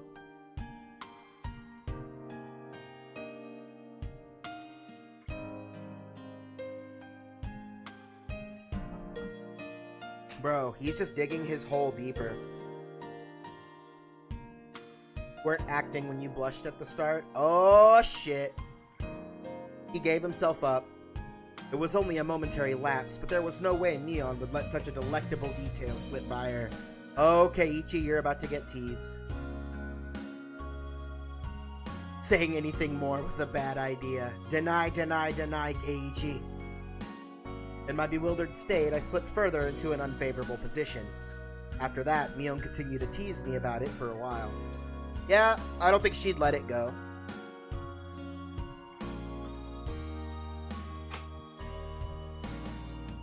So, why were you asking if I'm free tomorrow, Rena? What were we talking about? You asked... Lady, you started this conversation. It had been so long that Rena had forgotten. That's how long Neon had teased me. Just Kei-chan, you probably can't find your way around Hinamizawa by yourself yet, can you? Oh, that's Rena. Seeing Neon pop up, I thought that would be something Neon said, but I feel like that's something Rena said. He really, yeah, doesn't know his way around town yet, that makes sure. I mean, it checks out. I hate to say it, but if you blindfolded me and spun me around 3 times like we're playing pin the tail on the donkey, I would be able to tell up from down there. Or here. Why did I say there? Okay, maybe we slow down on the rum? And I'm over here staring at my bong like I think it's time for hits again, but let's keep going. Yeah, I don't think I know how to get anywhere besides back and forth from school. And even then, he's got Rena guiding him. Tomorrow we're thinking that Michan and I could escort you through Hinamizawa and show you around. He's been here a month and hasn't, like, got to see the city proper? Well, I say city, like, how big of a city could it possibly be, right? If I'm free. Bro, if I'm free. Neon's acting so goddamn insulted.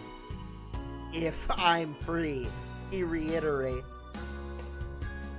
3 times. I was being stubborn so as not to give a clear yes or no. Even though I thought it was a godsend, I'm too much of a scamp to say it so up front. Bro, no! She's trying to change it.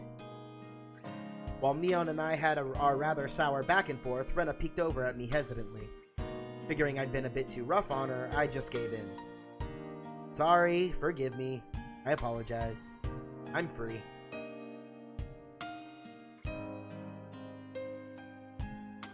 The trepidation. I can't talk. The trepidation disappeared from Rena's face as it blossomed into a smile. Seems like there's quite a difference between how cold you are to me compared to Rena. That's because you can take it. Also, you weren't there this morning when I was when Keiichi was teasing the shit out of Rena, right? Like, you weren't there. Seems Mion didn't care for how rude I was to her, compared to how quickly I agreed with Rena. But her being annoyed was very interesting. So I pushed Rena forward, speeding up our pace, to leave Mion behind. Good. Fucking ditch her. Maybe it should just be the 2 of us tomorrow. Leave grumpy old Mion behind. Dude. Get it.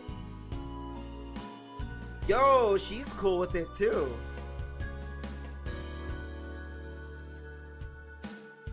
Don't ignore me, Keiichi Maebara. Hey, that's a last name. I didn't know his last name. Now we do. It was her idea too. That's wild. It'd be great if the two of us could go on a picnic together. Should we bring a basket, Rena? Bro. Straight up. Goodbye. You're a third wheel. Get out of here. You should know where you're wanted, and it's not here. I'll tell everyone that you two disappeared into the hotel district. Is their town big enough to even have a love hotel? Bro. You gotta watch out, man. Rena got a right hook.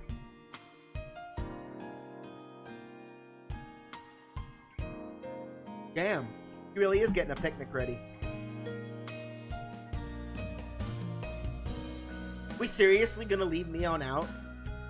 After the dust settled, all that was left was me standing next to Mion sprawled out on the ground. There was a welt on her face. No shit, she'd be lucky that her teeth didn't get knocked out. There was over 2 meters between you guys. Jucane may become sharper.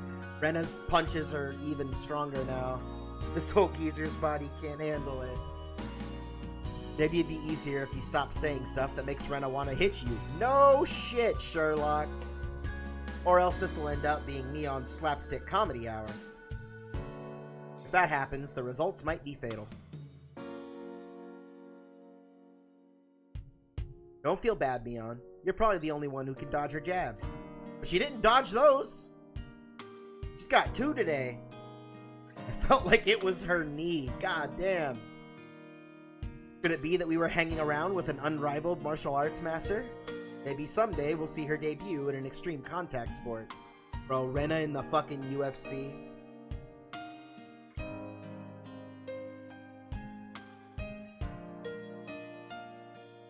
Mion and I reaffirmed our determination to discover a way to counter Rena's infallible technique.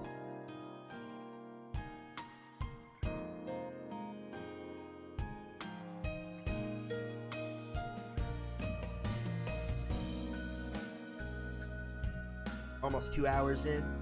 Looking good. Another hour or two, maybe I swap over to something more video game playable.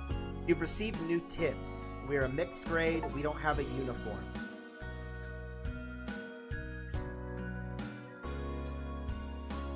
Uh-oh.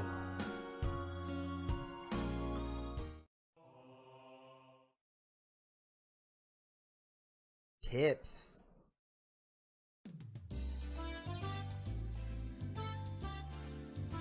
Oh, this is like a separate, like, event.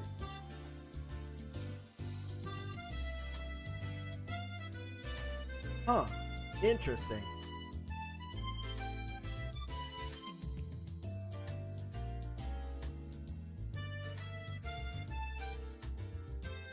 I think there was more than 31 animals in the world, right? Or 12, I should say. I mean, they're on the whole Zodiac topic, but you know what I mean.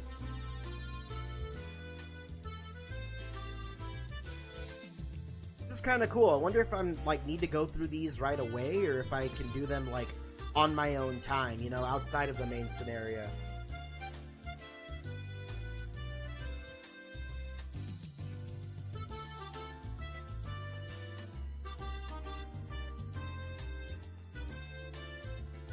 It does give a lot of context and, you know, that filler to these characters. You get to know them more, which is going to make it even worse when things play out the way they're, you know, eventually going to play out.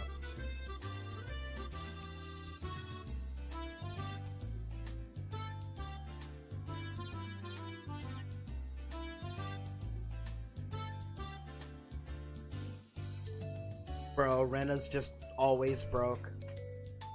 Doesn't have the money to be gambling.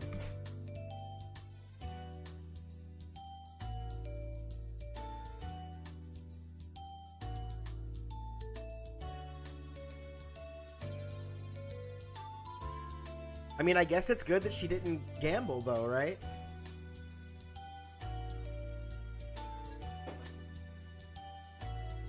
It seems that their years are the same, though.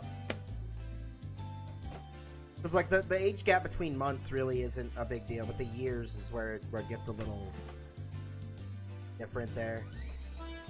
But like you're in that whole, you know, country, mountain, town, classroom situation anyway. Like it would make sense that you could even be years apart. Like you remember Nanan Biori, right? You got, what's her name? Hotaru. She moved to the mountain town, and she's way taller and like more built out than, you know, it was who was it? Komari? I want to say the name, that was her name. Maybe Koma. They called her Kuma or Koma. Fuck if I remember, bro. It's been so long since I've watched Nanan Biori. But essentially, like, they were years apart in gap, but one was way taller than the other. You know what I'm saying?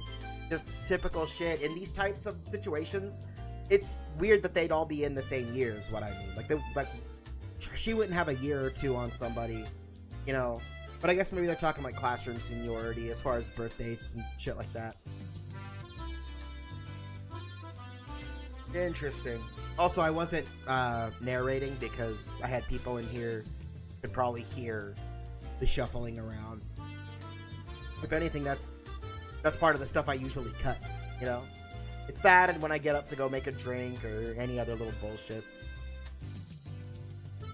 Bro, what is she getting on at? Mion's a higher grade, which means it would be a higher year. I would expect Mion to have a year or two on Keiichi and Rena.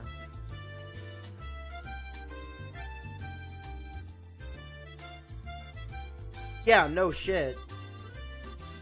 And see, like, you notice that they use the honorifics, like, the Satoko was saying Keiichi-san, Rena-san. They didn't use senpai.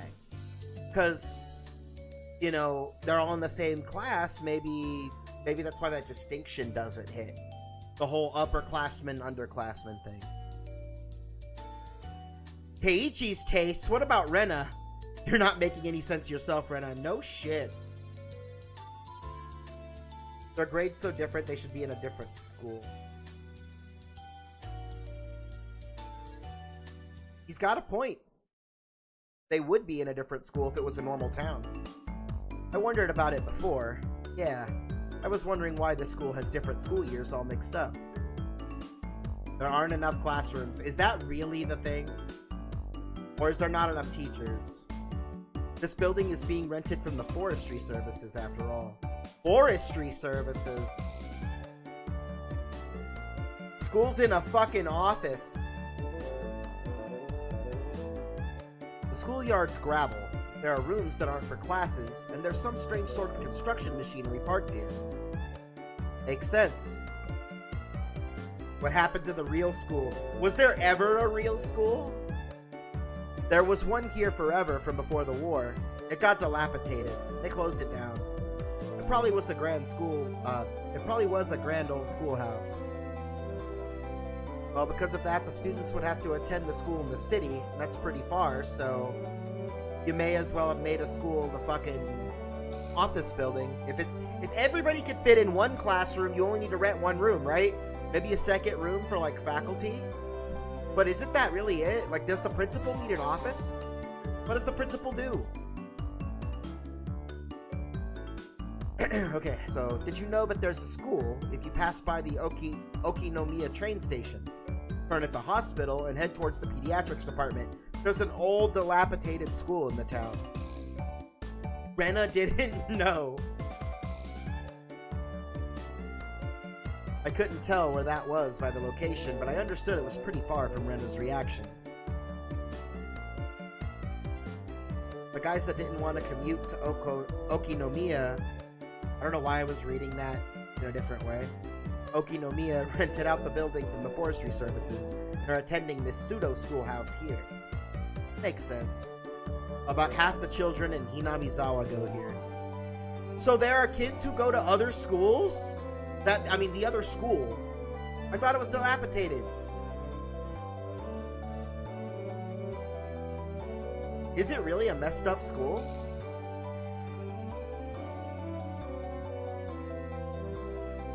Rena's right. If you apply yourself,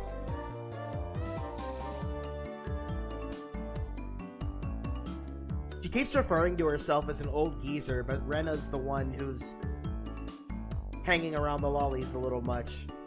That's a yikes, bro.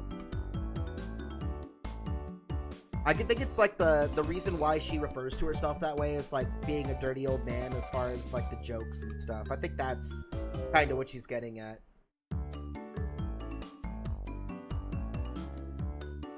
Mooch off Kei-chan as he works forever.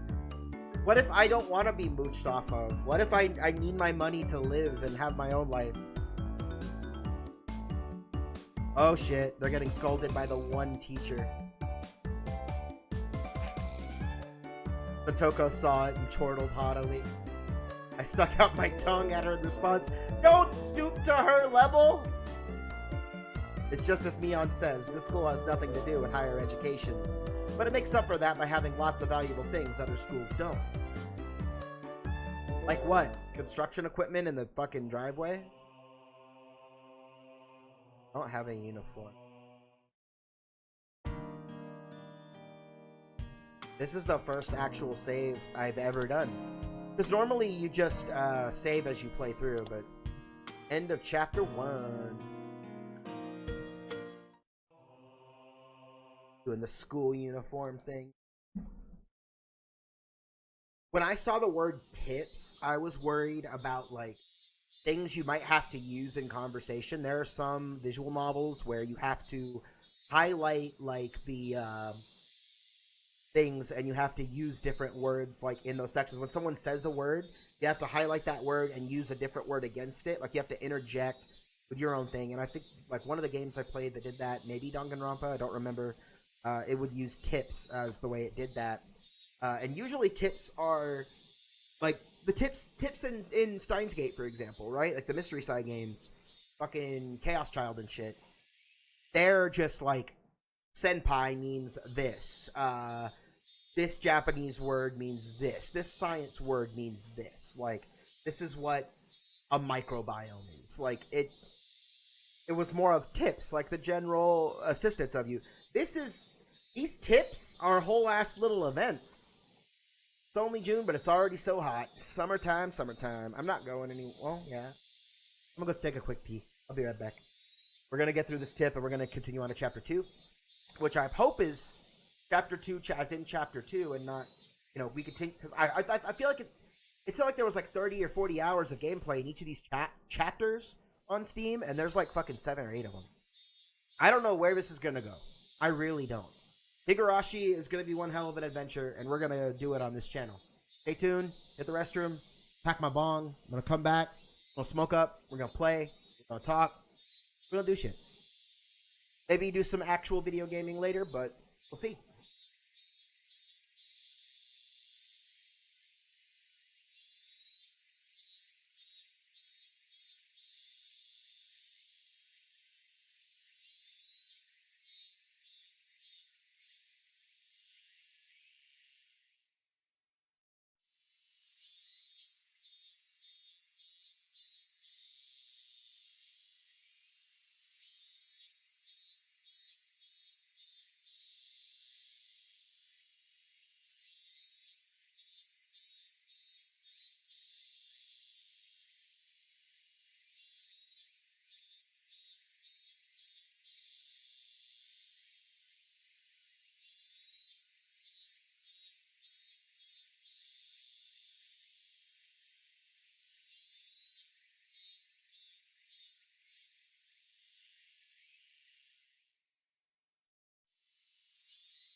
Well, chat, the drink order, the mixers that I said I was going to re-up on tomorrow, That Walmart order actually came tonight, so we're gonna keep the rum flowing. I think.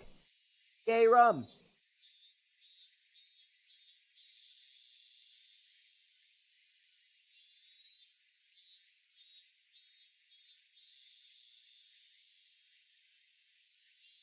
It's like my third bottle of water this stream and my fifth one today. Lots of hydration.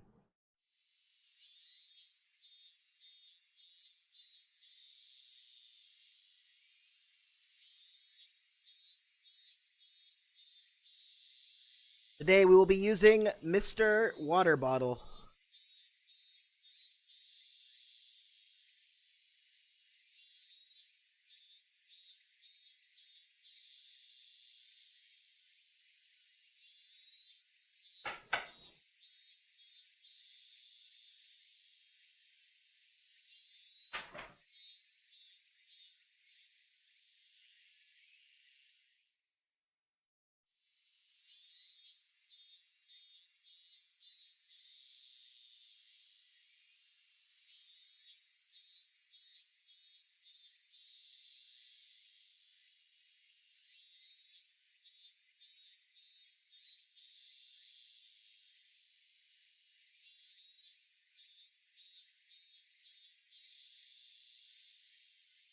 I'm so out of practice with using bowls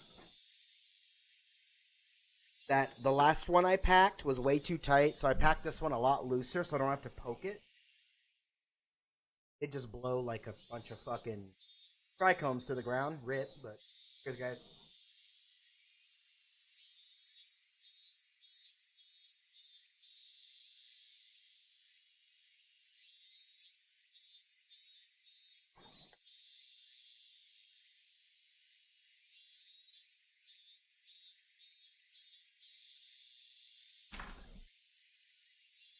All right.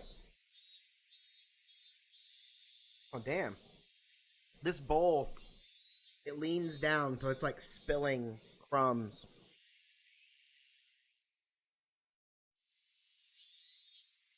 Waste not, want not.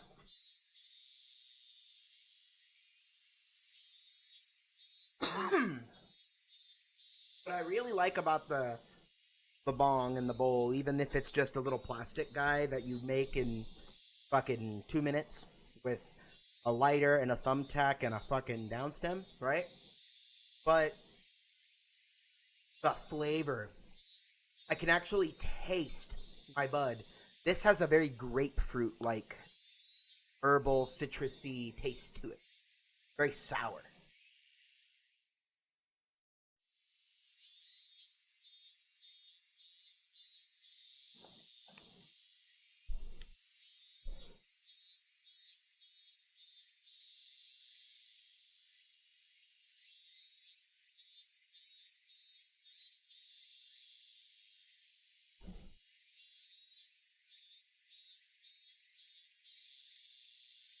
Almost like very juicy grapefruit. That's nice. Let's get back to the game. Ooh, I thought it was music playing. It's actually fucking cicadas. We're talking about the heat. It's only June, but it's already so hot. I could hear the Higurashi outside chirping. Me. Is that the fucking me? And at night, there are mosquitoes. And at night there are mosquitoes. It might as well be summer already. My only salvation was that the mornings were still cool. It's June. It should basically be summer, right? June, July, August. Like March, April, May. And then summer would be like June, July, August. It might as well be summer. It's June. It's summer. Unless it's like June 1st. My only salvation was that the mornings were still cool. Satoko was flapping her skirt languidly. He does not like summer. That's pretty unladylike there. Even if she was a little brat, she was still a girl. Ichi does seem quite cool with just a single button-up shirt. Damn straight. You guys gotta wear those big ass fucking, probably heavy, fat, single pieces of fabric. Especially like if you could slip down to shorts, bro. I'm a shorts guy, like fucking jean shorts, cargo shorts, khaki shorts. Right now I'm wearing basketball shorts. Jeans are great if you're keeping up appearances, but like the comfort, especially if you're a bigger dude and living in a hot place, shorts, bro. How I see things, the skirt you're wearing looks like it would be much cooler. I don't know, man. I feel like definitely have less like fabric clinging to you, but it's still a lot of fabric. It's like wearing a blanket, right? Like wearing a sheet. I don't know. Girl like you just wouldn't understand. Wearing jeans during the season and how steamy the crotch gets. Don't I know it? That's why I'm a shorts man. Oh, Rena, don't get any ideas. This girl is gone imagining something indecent. Again! Rena's summer clothes have a nice refreshing color. Yeah, why does Rena get a fucking... She got the short sleeve sailor shirt and a short skirt.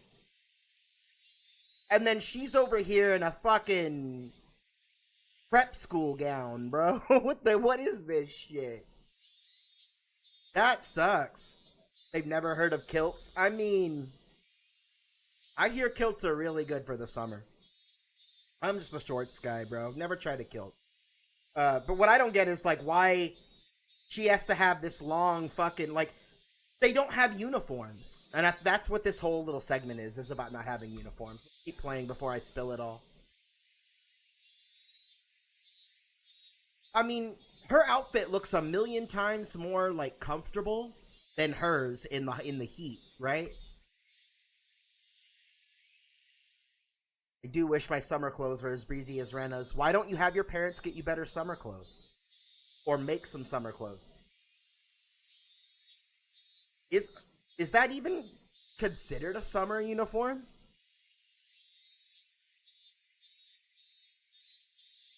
She wants to wear that? This is actually quite stuffy, you know? Yeah, I bet. Rena, I don't think Rena understands. That looks like it would be hotter than that. That looks like it'd be actually really breezy.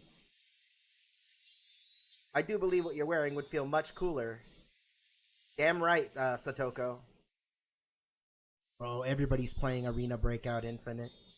I got it set up to where you guys can't see my like Steam alerts and stuff that come up, but all my fucking friends are hopping on it.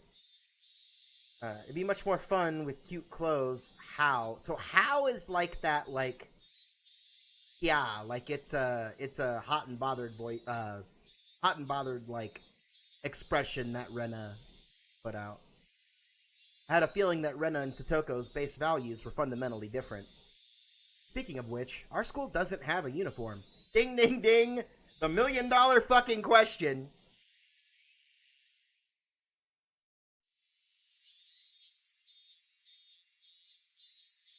So why don't we just wear regular clothes? Why y'all gotta have the sailor collars and ties? What's the uniform they're all wearing? My question exactly!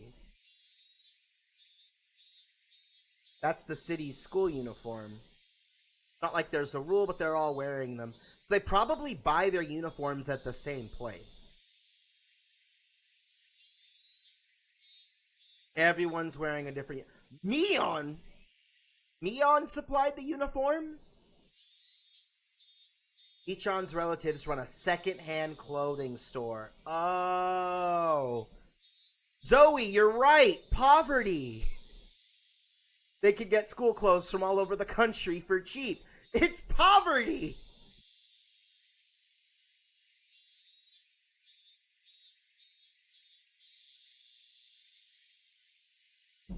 That Neon probably loves using her friends as dress-up dolls. That must be a strange second-hand clothing store. Get that it's a second-hand clothing store, but stocking clothes from schools all over the country? That's pretty strange for a second-hand clothing store. What's the point in stocking up on clothes from faraway schools they know nothing about? I could think of a few reasons, but not out in the mountains. This would be more of a city thing, and it would be more niche and dirty. They also have used school swimsuits and PE uniforms. Called it. I don't like the idea of having used ones. Underwear, workout clothes, swim trunks. You don't buy anything used that touches the fucking sweaty areas. That's just fucking gross, bro. No, absolutely not. Does it sound like that shop makes much money? They probably have Neon pitch in and help so they can make a bit more. That's what I thought. It was like in a mountain place like this, like they kind of have their kids work in the family business. Kind of a whole thing. I feel like it's less of a... Maybe there's in whatever city this is, Hinamizawa, I don't remember the fucking name, not Japanese. Maybe in this mountain town there's just a lot of perverts who like to buy fucking school gym clothes and fuck that kind of crap. That's a yikes, bro. But Neon says it'll be a big hit and become a great store. In a populated area of perverts, maybe. Secondhand clothing store that stocks school uniforms will be a big hit? I don't get it. I'm so glad we're finally playing Higurashi, bro. Listen to how scary that music is. It's like Silent Hill.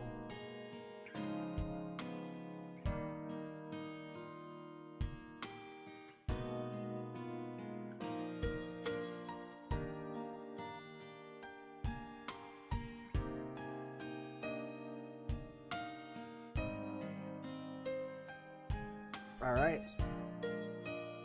We have viewed all tips. These were the new ones. I believe all... Because this is the beginning, all should have just the 2, right? Perfect, perfect. We're viewing all the context, chat. Keep going. I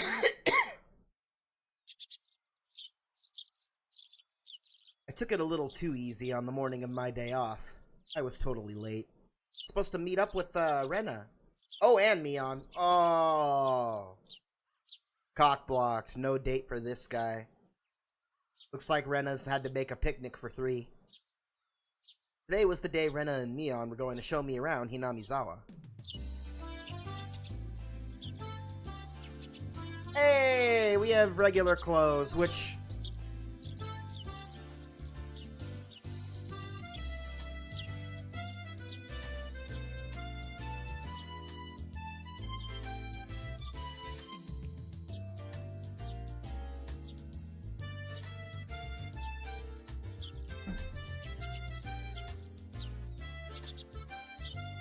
These clothes that they're wearing, these are the ones they do, like, murders in. From all of the images and, like, videos that I've seen on the internet. I never made it to the dark, gruesome parts in the anime, because it just didn't hold my interest. Again, that's why we're playing the game. That's why we're going through the source material, to get the story, to get the context of what the author wanted to push out. That's the whole reason for it. But seeing these 2 outfits, though, it's just like, yep, I know both of these, and it doesn't end well. Rena and Mion were already waiting at the meeting place. Of course he's late. Call it out, why don't you? Sorry, the show I was watching last night was really interesting. Blame that. Teiichi, what a douche. So that's your excuse for being late and keeping 2 girls waiting. Bruh. Oh, shit. Rena told on you. Yeah, laugh it off now. Last night's episode of A Day in the Life was interesting, wasn't it? She was watching the same shit. Just as guilty. Rena was carrying a pretty heavy-looking handbag. What is that? Neon answered my unspoken question with a wink. That's right, Rena really did make a picnic. The picnic was for the date. If it's the 3 of us, like, Not that I'm, you know, Keiichi should be happy he gets to eat Rena's cooking again, you know, not even in school. But still, that's fucky. After you left, Rena pulled out all the stops. Really? Dude, I bet she went right to the grocery store. Aw, she's being all modest. It was nothing. As much as, like, I think this outfit is, like, the hat slightly sideways, it's kind of cute. She's got a nice hairstyle. I don't really like the one piece with the big ribbon in the back. I don't really like it. I'd rather have the sailor fufu she was wearing. I do like neon style here. She's got a simple full V-neck, two-colored tee there, black jeans, like maybe jeans, but they might be like yoga pants or athletic pants. I think that might be a stripe there. They could be like track pants. So she looks more on the chill side. She's got a sweater around her waist just in case. Fucking summer, dude. You got the Higurashi crying, right? Like, I don't know why you would have that sweater other than it being like an accent statement. Unless you have like a blood issue, like if your circulation's bad, you need to be warmed up. Because like I have muscular issues where if it's too cold, I have bad things. I don't like it too cold. My body, like my muscles will tense up and just, I don't like it. Take responsibility. Alright. I am a man after all. I'll take responsibility. For what? That's my question, Keiichi. As we both turned around slowly to look at Rena, our gazes drifted downwards to the massive handbag she was carrying. The big old picnic basket. That's the Yogi Bear target, boys.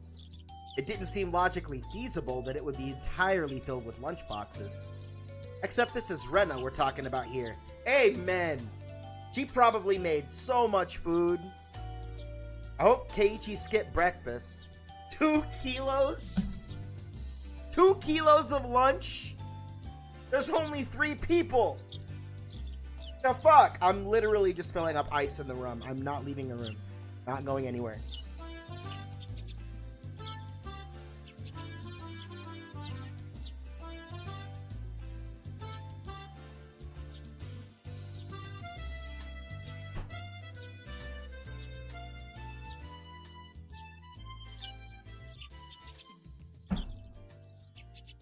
Two kilos of lunch, chat.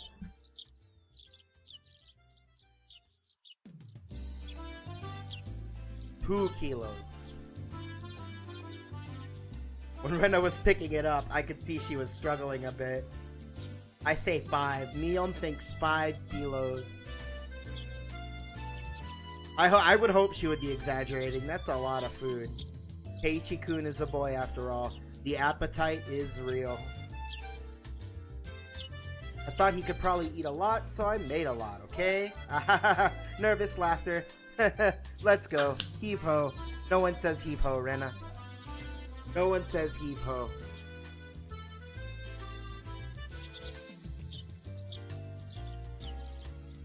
Now I'm doing a full half a can. There's no reason to be stingy now that I have other mixers. Got all of our stuff delivered, so I don't need to worry about running out of mixer. Cheers, chat.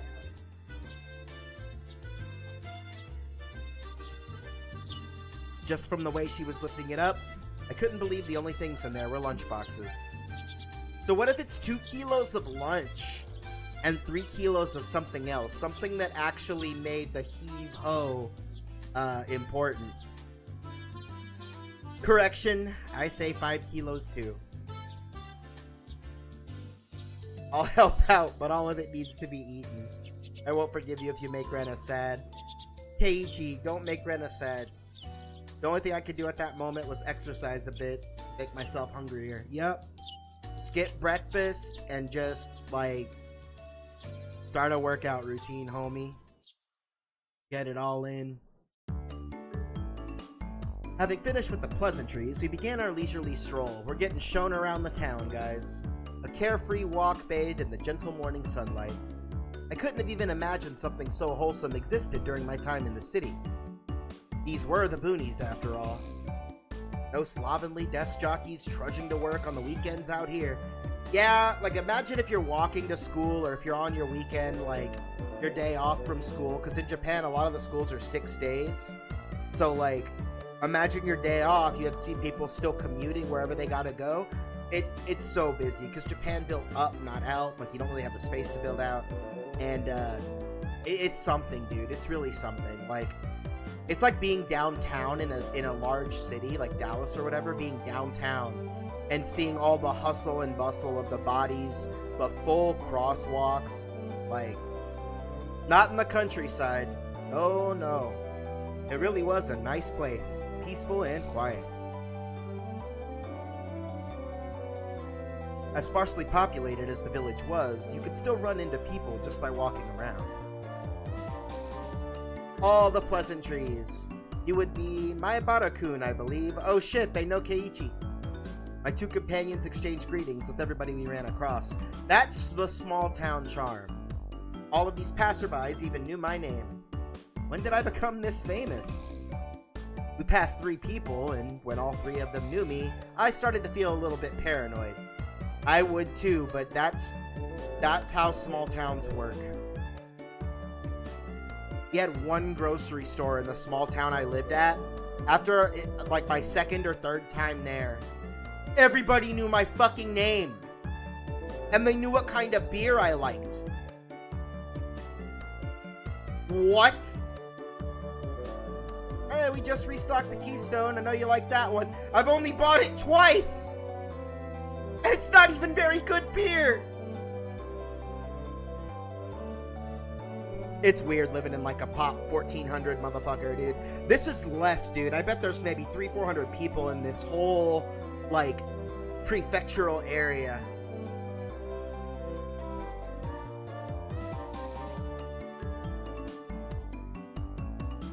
That's how it works. So that means when an unfamiliar face walks by, they automatically assume it's that Maebara fella who just moved here. None of them knew. They just knew stranger equals new kid. Yep. That's exactly it. It was a process of elimination you could only pull off in a place like this. But it was quite effective. From now on, I'd better make sure to maintain a good reputation. The day I'm discovered accidentally gawking at a dirty magazine in the bookstore, I can expect all the villagers labeling me as a lech by the next day. Yup! Small town. Inamizawa is not to be trifled with. Damn straight. That's not the end of this nightmare. Of course I know them. The first person we met was old man Takezo from the Makino bike shop. Hobbies are bonsai and playing the flute. Dude, they know everything about everybody. It's not just knowing who they are, their names and shit. She knows their hobbies. Like, that's smaller than even the small town I used to live in, dude. Next, we met the grocer's second son, Daisuke-kun. His hobby is sharpshooting. Sharpshooting?! And he hopes to be an ace sniper in the future? What? Rural Japanese mountain folk? What is he shooting with? And the person we just met was Mio-san, the nurse from the clinic. You'll probably meet her whenever you get hurt, obviously. Her hobbies are birdwatching and photography. That's crazy. She knows their names and their profiles. Seeing my surprise, Mion and Rena exchanged looks and burst into laughter, as they would. That sounds about right. We're not like the city where people hardly know their neighbors. Duh, of course Rena would know. You say some mean things, but you're actually a kind, shy person. Bro, is that what Rena really thinks? It's been 3 weeks since you transferred here. Your hobby is taking afternoon naps. Lately you switched over to wearing boxers? Bro, what the fuck? How does Mion know that? Apparently, there's absolutely nothing you can keep hidden here. Inamizawa was Inamizawa was not a place to be trifled with. Oh jeez. That's crazy, man.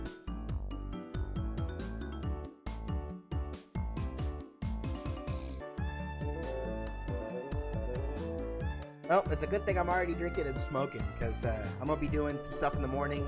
I'm kind of glad that they asked me to go do that chore for them in the morning, because it's going to help me wake up so I can actually get some shit done tomorrow.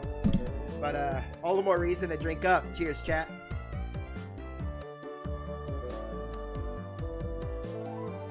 No. No murders yet, Zoe. We did learn that there's no secrets in a small town, including what kind of underwear you wear, so it's been something.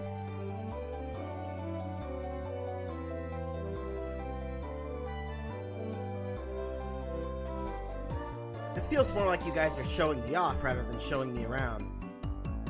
Bro, they're admitting it. They're parading him around like a fucking trophy.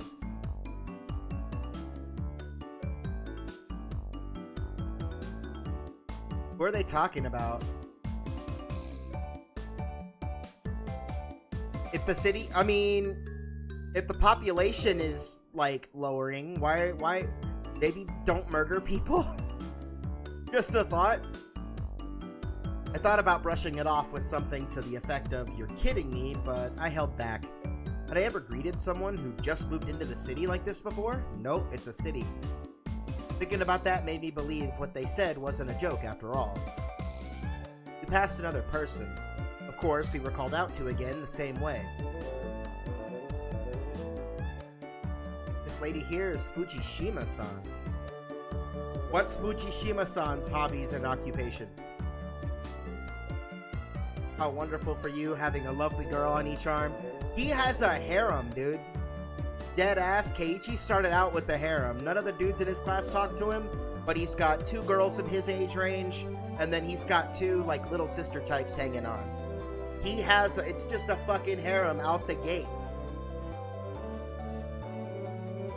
It's a lot of questions, lady. Instead of regurgitating a prepared response like I would have in the city, I responded with an empathetic nod. The old woman chuckled, voicing her appreciation of how energetic I was. As I looked back over to Rena and Mion, they gave me a wink. They're having too much fun. Oh shit. Picnic time. Are we gonna see if it's actually 5 kilos of food or if there's something else in there? Maybe it's an axe and we're all gonna get brutally murdered. Rena's brilliant smile signaled the approach of an event that both Mion and I were trying to forget. We both looked at each other. I'm a man. I'll do what I can. But it's just too much. If it's 5 kilos of food, I mean, it can all go to her tits, right? Just let the food go to your chest. It'll be alright. Mion has never seemed as reliable as she does right now. I'd expect no less. No less from what? I'd expect no less from the class representative. Class rep hours. Rena, if we're gonna eat, we might as well go somewhere with a good view. That was probably Mion talking. Rena nodded her head happily in response to Mion's proposal. It was. I don't like how quiet it got. He ascended the stairs. Oh, it's a shrine? Are you supposed to eat food in a shrine? Isn't that, like, disrespectful? It might not be. I could be wrong, but I don't recall a lot of people eating in shrines. Well, no. I don't remember the anime or the book, but there were characters who would eat together in a shrine. And I know I'm going to remember later in the stream, and I'm not remembering now. But I blame Mr. Water Bottle.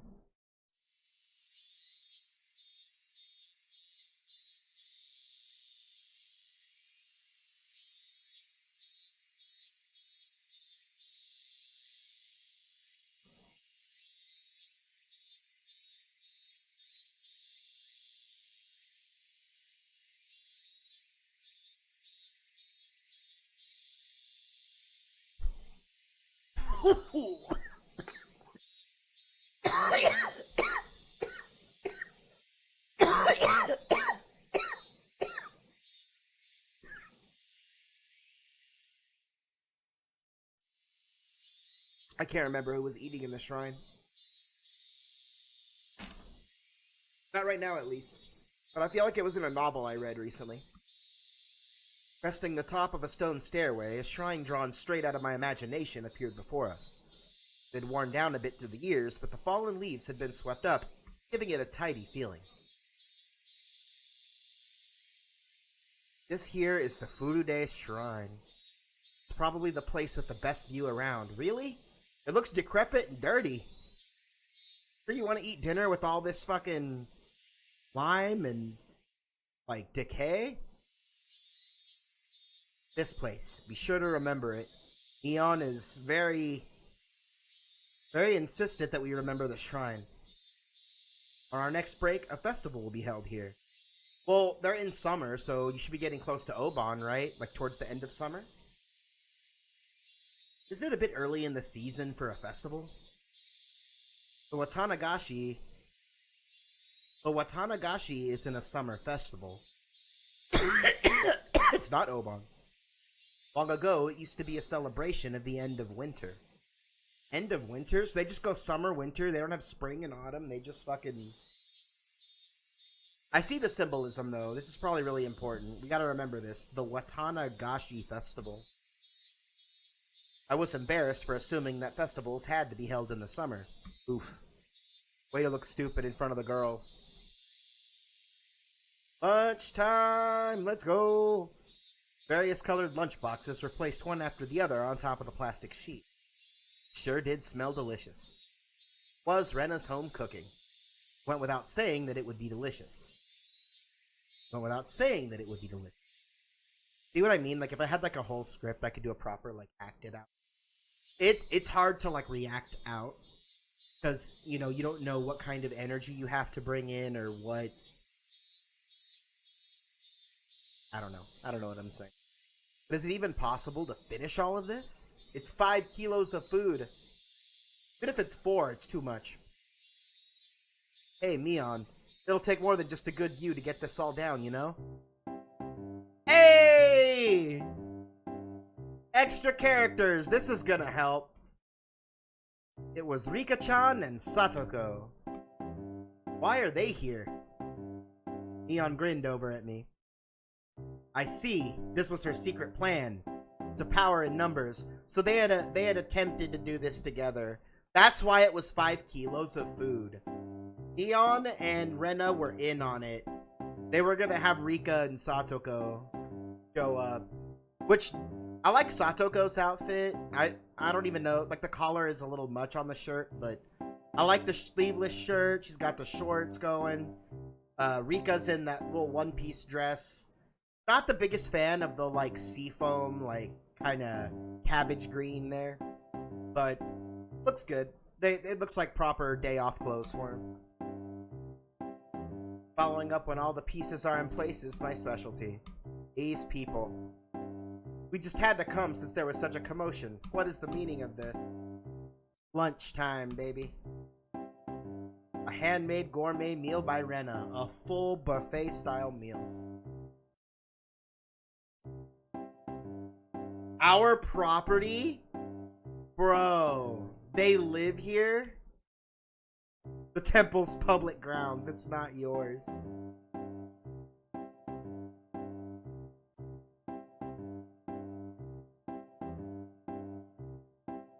Rika gets food. Satoko can go fuck off. She can go home and eat whatever her fucking mom is preparing. After opening up a spot for Rika-chan, I promptly turned my back on Satoko! Let's go! Fuck that bitch!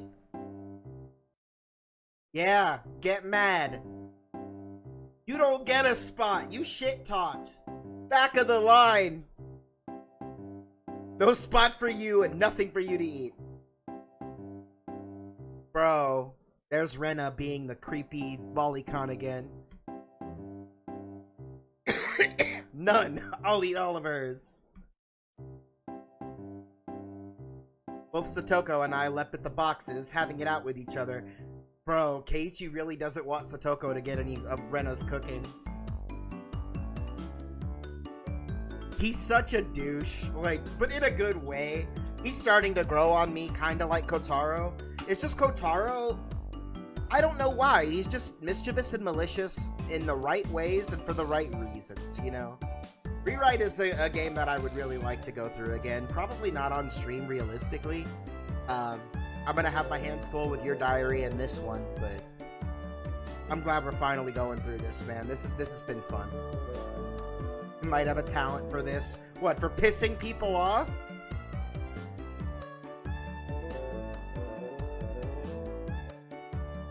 Everybody gets plates, everybody gets chopsticks. It'll all be eaten up. I highly doubt that, Rika. It might get cold, but there's 5 people, 5 kilos of food. You two are children. Not that I don't think Satoko could eat. I bet Satoko has a big fucking appetite. Mischievous little characters like that tend to. Satoko, like, she's got the tooth and, like, the red eyes and the demonic little face.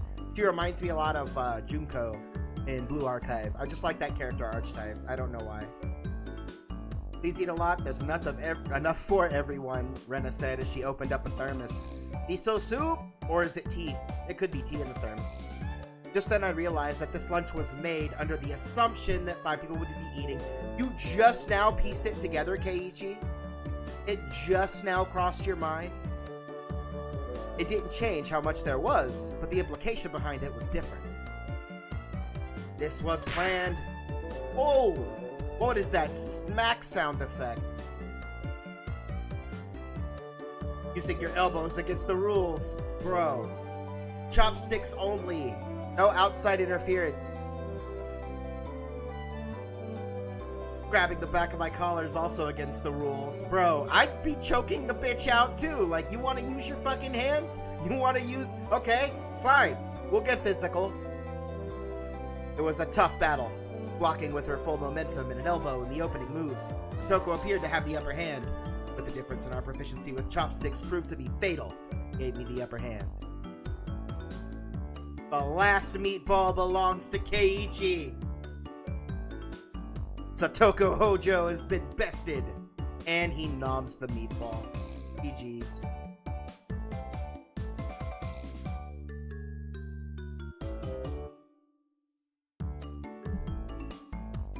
Bro. Satoko and I amiably began choking at the same time, falling backwards and spasming. That's what happens. Going too hard, fucking around. You should be digesting. Rika-chan patted me on the head to clear it, even though it was actually stuck in my throat. Okay, Rika, head doesn't fix everything. If they're choking, it's the back. Back! Or you go around just under the ribs, abdomen, and you just fucking squeeze up.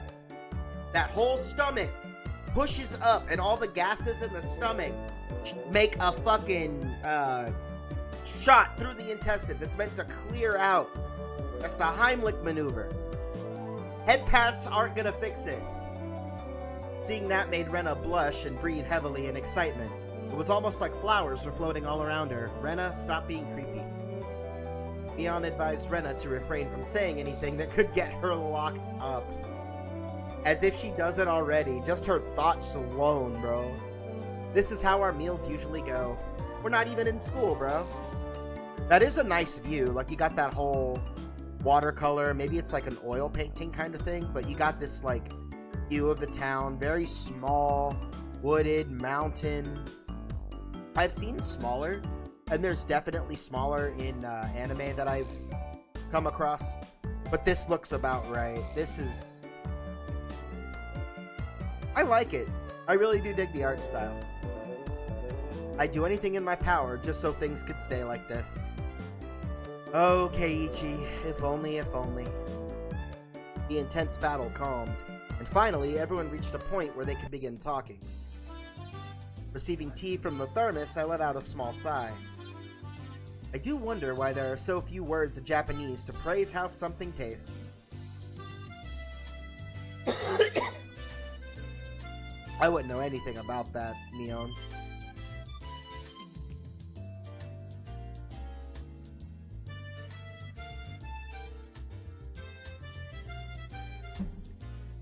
I mean,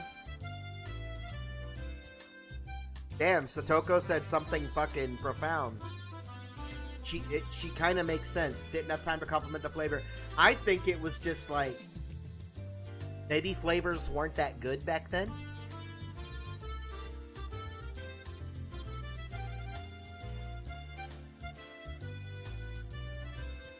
I mean, we've established that Rena's a good cook.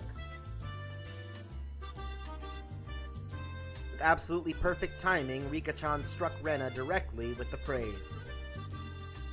She looked straight at her with an expression of bewitching innocence. After Rena... What was that sound effect? After Rena uttered an unintelligible noise, a ring of smoke rose from her head with an audible poof. She got praise from the lolly, and it made her brain, like, die. Like, that's all that happened. Ow. Yep, she made her noise. No. Don't do that. Don't do that. Rena flushed red with excitement, embracing Rika-chan and rubbing her cheek against her so hard you could almost hear it. Don't grind her face with your face. You're special. 2 apple rabbits. How come she gets apples cut into the shape of a rabbit? After Rika-chan accepted them, the mood suddenly shifted in a bizarre way. Uh-oh. What is this one up to?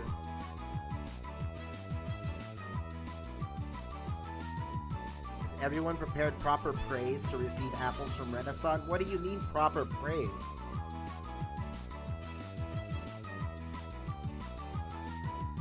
Geek vocab. Damn, Neon breaking out the slang.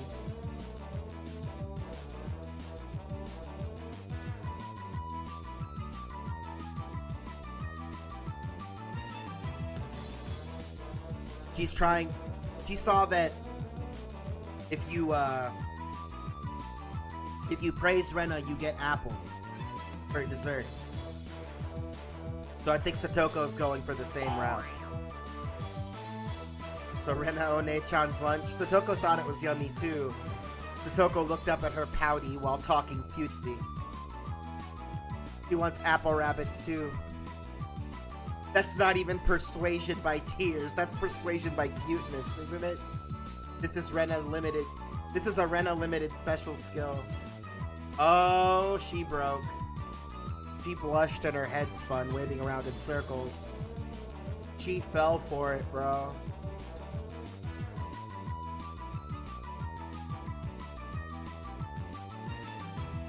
Rena glomped Satoko? What year was this for the translators to use the word glomped? Same with the cute fucking spelling. It's so bad.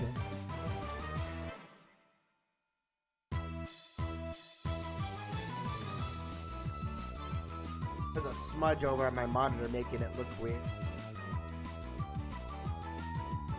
Satoko was also presented with apple rabbits. After stuffing them into her mouth, she looked over at Neon and me again with that defiant gaze.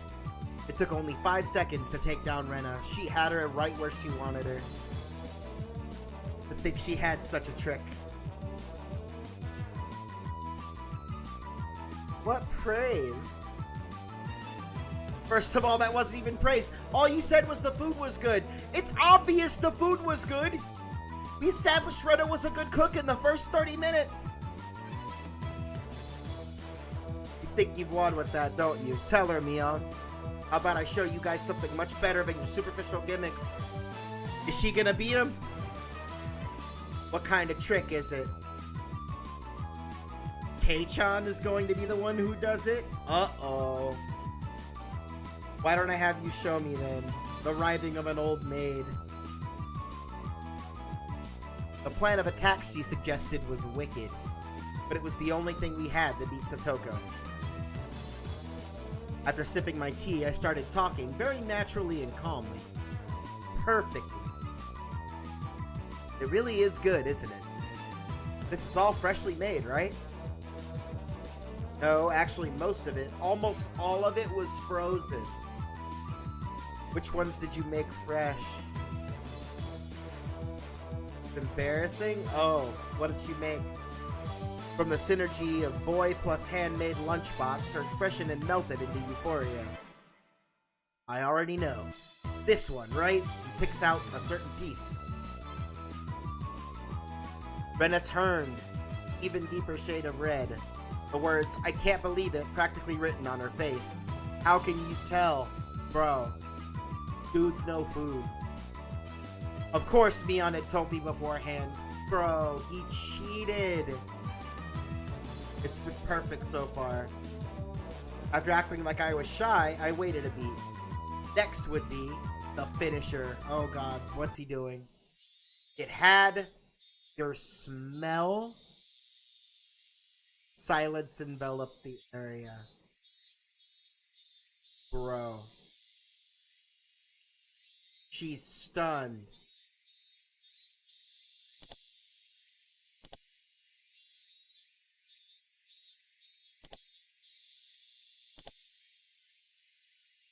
Rena, face still completely red, froze solid. With a small yelp, Satoko also blushed. Of course I did too. Of course I did too. That's how it should be pronounced. I sure would like to try one of Rena's handmade apple rabbits. Something. Even if this was all because I was competing against Satoko, it felt like I had crossed the line by a good 9 yards, I think. He's playing a tsundere to beat lollies? What is this guy's problem? Then at that moment, it was a Tupperware container filled with rabbits. Not just one or two apple rabbits. It's all the rabbits. He gets every single apple rabbit. Instantly, dozens of the apples were shoved into my mouth, knocking me over.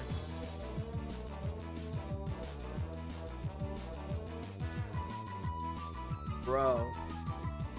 My head was forcibly laid upon her lap, and even more apples were shoved into my mouth. While she was squealing, one more apple after another was forced into my mouth. More and more apples. What is this? Apples? How hem apples? Ha ho ho. Hooks high key hin. Translation. How about them apples, Satoko? Looks like we win.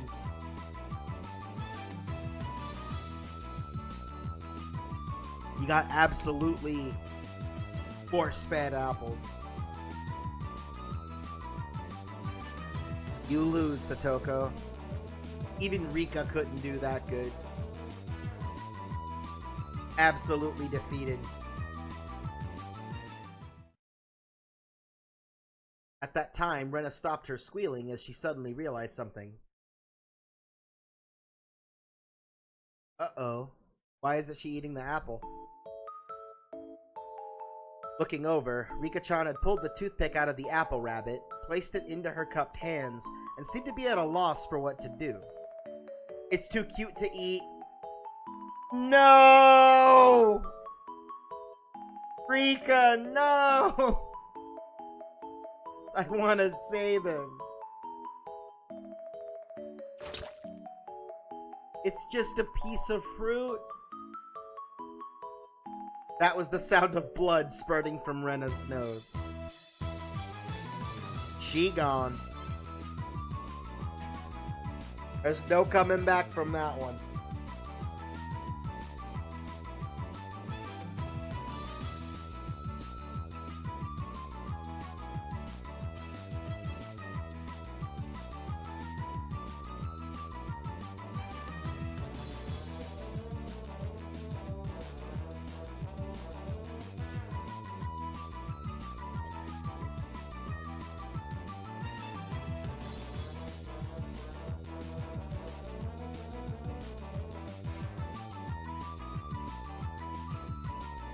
We've been through this, Rena.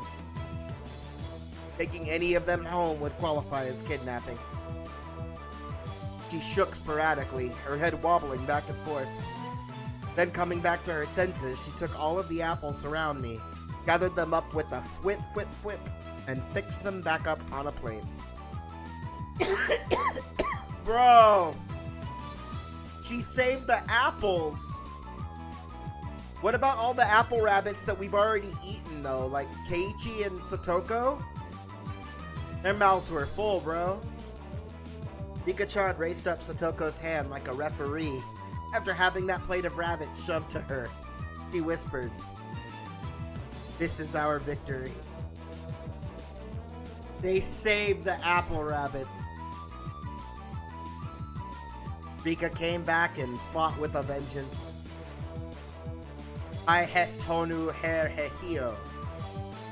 I just don't care anymore. Thus, my sacrifice ended up being in vain. Poor Keiichi.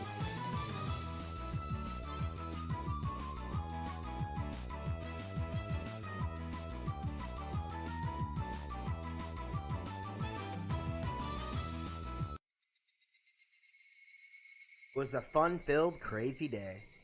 But as soon as the sun began to set, the end of the day really did come quickly.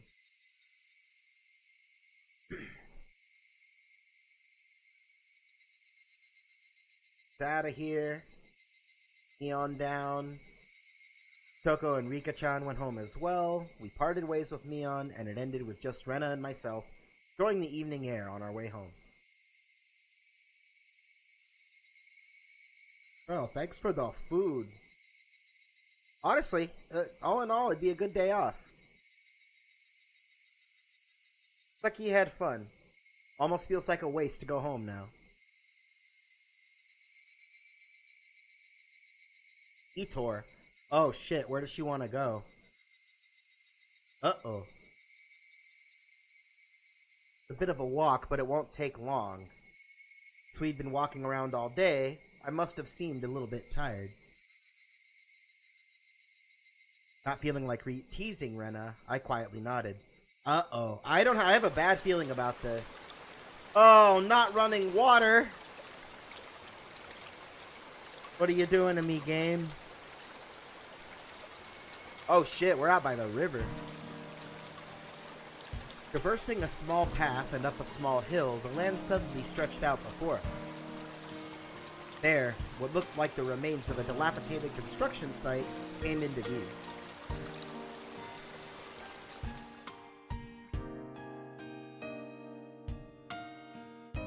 A large heap of garbage spread out off towards the swamp. Probably illegal dumping. I recalled it being in the newspaper. Fucking degenerates! Dispose of your shit properly! Wonder what's here, Bro, she's digging through the trash? You say it's been a while. You mean the business you had here was with this garbage pile? Not garbage. Oh no, Rena's a hoarder! You can't do this to yourself! To me, it's a pile of treasure. No, Rena, this is a problem! Rena had already entered that well-known cute mode of hers. So that meant there was something cute here? Maybe plushies, like thrown out, things like that? A new pile. Oh god. Rena's a dumpster diver! If she were real, like 20 years later, she could be a TikToker. She bounded up the unstable slope. Bounded. She was bouncing. I'd expect no less from a born and bred country girl. Hey, wait, I'm coming. Oh. My city-raised self was completely pitiful. He's falling in the trash pile. Stay right there. It won't take long. She's fucking digging. Yeah, we're out by the swamps. And, it seems like this is where people illegally dump things. But Rena comes through and tries to save stuff, I guess. Rena kindly declined my accompaniment. Don't fall. Yeah, at least don't fall. Don't they store a body here? I don't know. It seems like the kind of place you'd find a body. Watch your step. Bro, I believe it's nothing for her. I believe that Rena would be just fine. Literally bounding up the heap of trash, Rena disappeared over the other side. Shit, she's on the other side of the garbage wall. I didn't like being left behind, but I was still pretty tired from the whole day, so I just ended up waiting. Without the lively Rena around, the surrounding area quickly fell into silence. The cry of the Higurashi gently cooled the air. Barely exhausted, I began to feel a little sleepy. Just then, the sudden noise of scattering pebbles alerted me to somebody's presence. That happens. Fucking arena breakout, bro. Startled, I turned around. Oh shit! Typical! Got dog tags and muscles and camo. Typical photographer my ass! Spied over at me through his camera. His body was tanned and fit. Something about him seemed unreliable. He had a bit of an aloof air about him. Well, it didn't seem like he was a bad guy in any case. Yeah, didn't expect somebody to be out by the fucking wreckage, huh? Although startled when I turned around, he overplayed his reaction. That was my line. I'm the one who's surprised here. What you doing sneaking up on people, dog tag boy? Didn't mean to startle. Yeah, I live there, in Namizawa. I gathered that he wasn't from that question. Tourist. Unfazed by my suspicious outlook, he introduced himself without my prompting. I'm Tomitake. Tomitake! Freelance photographer. I didn't ask who you were. Bro. Quite rude to photograph someone without consent, one would think. One would think, but this is 2025. People do that shit all the time now. Not just photos. Now you're part of somebody's TikTok. Now you're part of somebody paying their fucking bills. Just for being on a goddamn... Oh, God. I hate 2025. I'll be right back, boys. I'm gonna refill the rum.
We are getting there, guys. I almost want to join them in arena. It sounds like they're having a really good time. Let's get through this photographer guy and the secret body dump trash storage place. Like, if there was a place to dump a body It'd be under some of this shit, like in a fucking used car trunk or something, you know, just hidden from public view. Mainly photograph wild birds. Yeah, whatever, buddy. They can't refuse, you see. Oh, you're saying I'm the same as the birds. The image of a young man in the twilight was just picturesque. I mean, if he's a photographer, like an artist, like, I could see wanting to take a picture of something that, you know, as long as there's nothing malicious about it. Adults are pretty slick. All that annoyance I felt for being startled just flew away as he buttered me up. I had no intention of hanging around with this guy, trying to get cozy with me. Except it didn't seem like Rena would be back soon. But this older guy, Tomitake-san, he didn't mind my cautious responses, and continued rambling on by himself. Rena's back!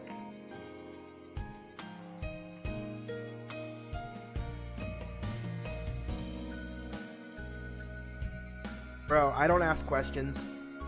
She asked me to come and I came. I'm just here, chilling. Maybe she's checking on that dismembered corpse that was out here long ago. Tomitake-san looked shaken up by that for a moment. Bro, Keiichi's fucking with him by saying there was a corpse. Uh-oh, I responded like I would if I were talking with Rena and the others.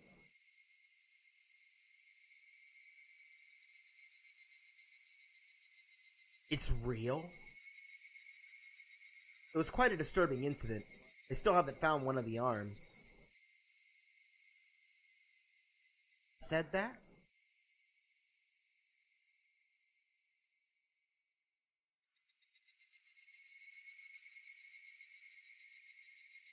It'd best leave you two lovebirds alone. That's not how this works. Again, my apologies for startling you. Bro, were there really dismembered bodies out here? Tomisake-san chortled suggestively, then disappeared into the twilight. Missing my chance to retort put me off a bit. Yeah, kinda wanna fling something back. Are you angry?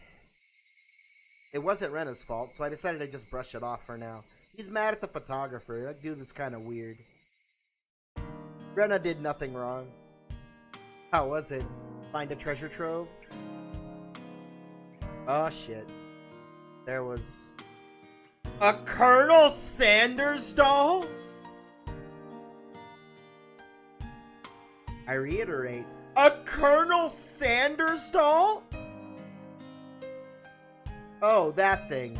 Those statues they always have out in front of that fried chicken place. That life-size dummy. A fucking Colonel Sanders statue standing? What the fuck? Colonel Sanders?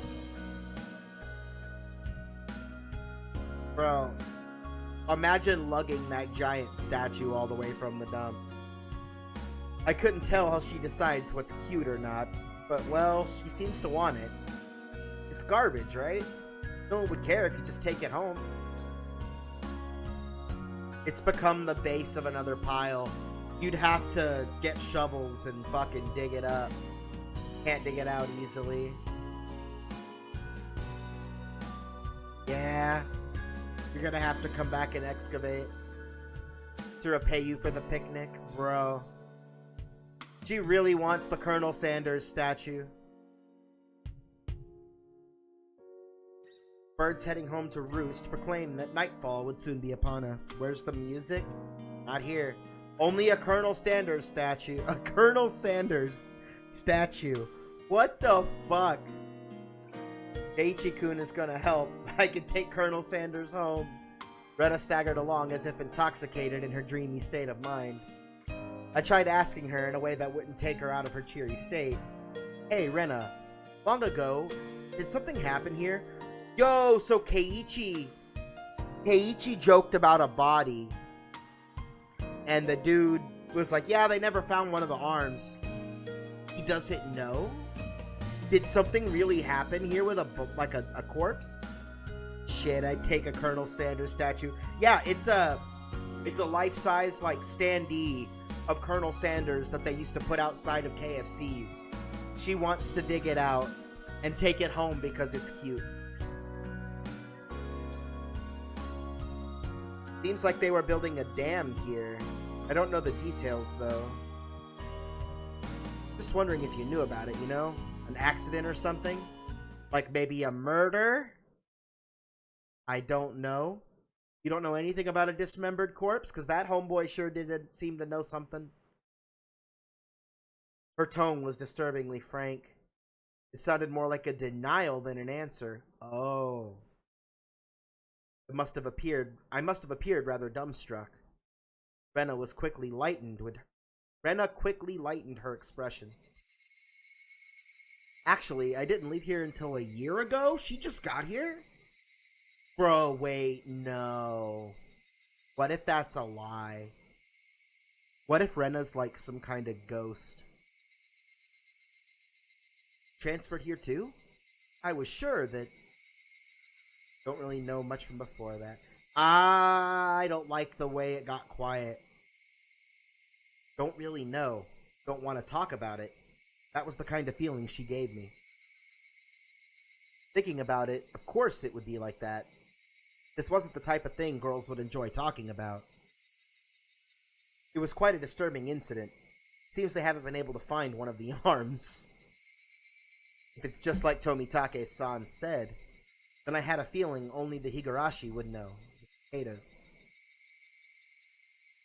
I mean, he could ask Mion if there was like a murder or a dismembered corpse. I feel like it would be very easy to verify that. Literally just ask any old person if everyone knows anything about each other on the island. Yeah, no, everybody does know everybody, allegedly. Allegedly. But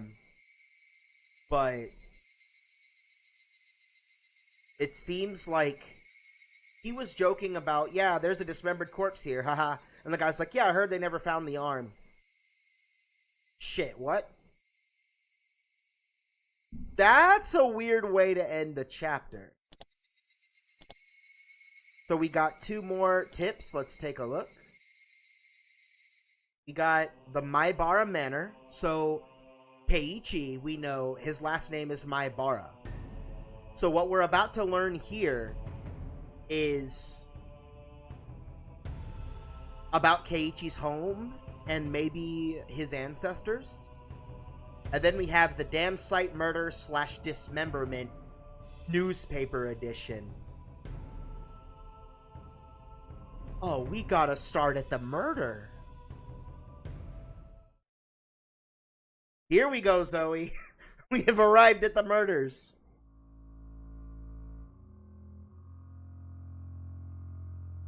From a random date in June 1979. The Shishibone City Okinomiya Police Station. June blank, late at night. Suspects, redacted. 5 people were arrested on suspicion of murder and improper disposal of a corpse. The main offender, 4X, this motherfucker, or maybe this motherfucker, or maybe this motherfucker, has been added to wanted lists nationwide. Wanted lists? They never caught them? His ancestors had a long past of being murdered after 3 days of being in a new town. Zoe, really?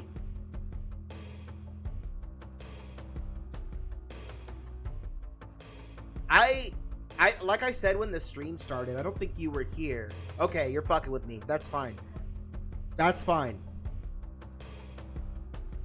I never went through Higurashi. I tried to watch the first anime, and I owned a physical copy of like 20 or 30 something episodes, like the entirety of Higurashi.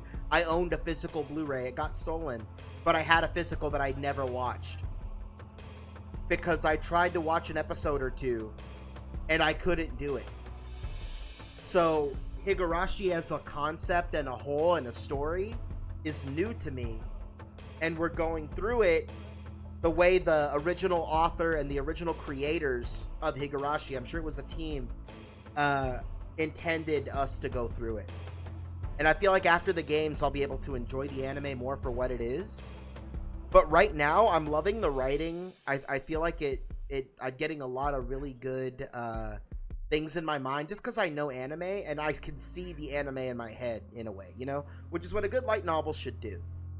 But we'll get there. Anyway, the main offender is still wanted nationwide. According to our sources, the 6 suspects were at the Hinamizawa Dam construction site workroom on that day at 9 p.m. So that's the dam we were over at, where they are suspected to have assaulted and murdered the site overseer Blank as a group, dismembering his body and hiding it. I wonder why it's not showing the date and the name. I bet it's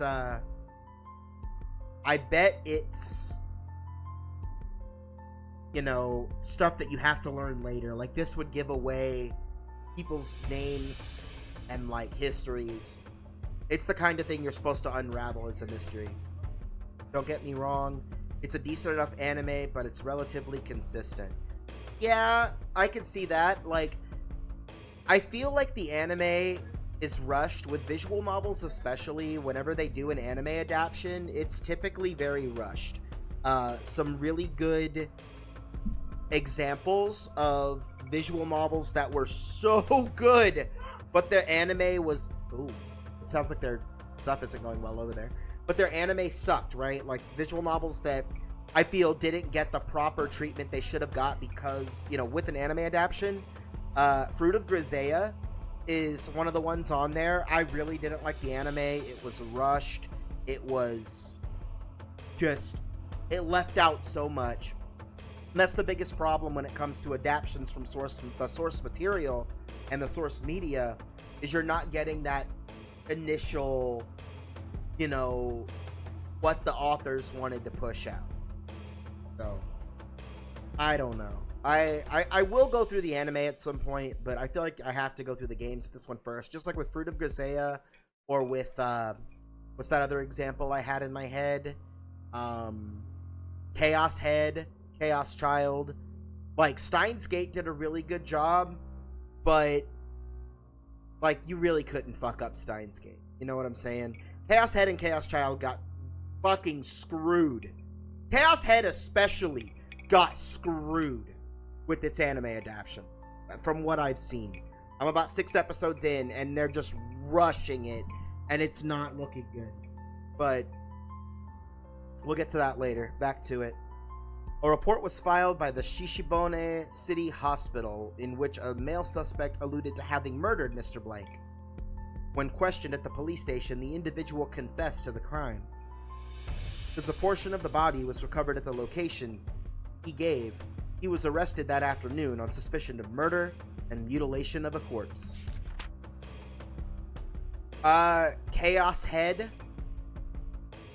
I can't speak for Chaos Child. I played the first 6 or 7 hours of Chaos Child, and I had to quit because I found out that not only was Chaos Child a sequel to Chaos Head, which I didn't know about Chaos Head, but I found out that Chaos Child was tied in to Steins Gate, which I had already seen as an anime.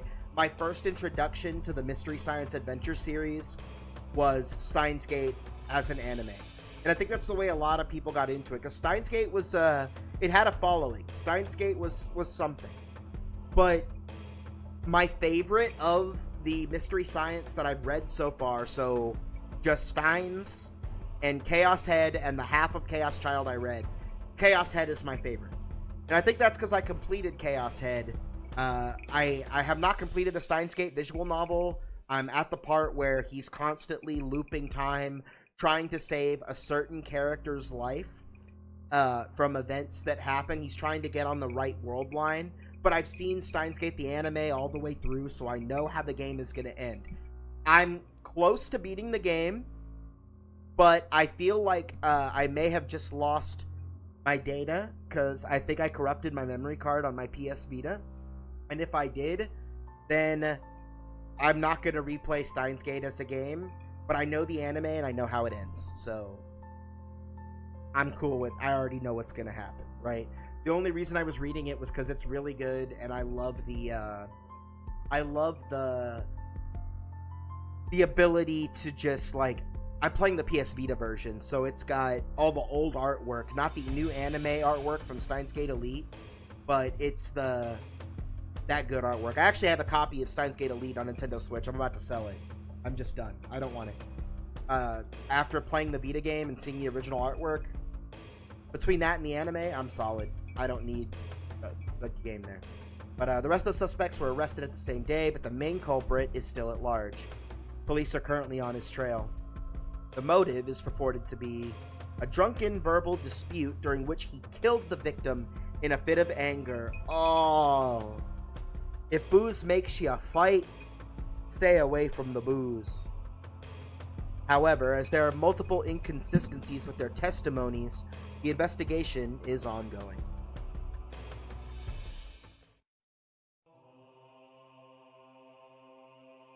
The Maibara Manor. So in this chapter, we learn that Keiichi's name is Keiichi Maibara. Now we get to see. I bet he's got some fucked family history. And here we are. Xylophones. Happy school time. Not newspaper murder dismemberment.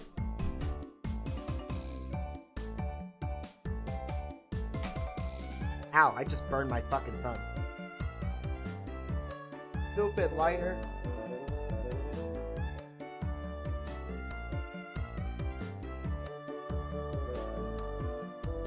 These lighters suck for lighting bowls.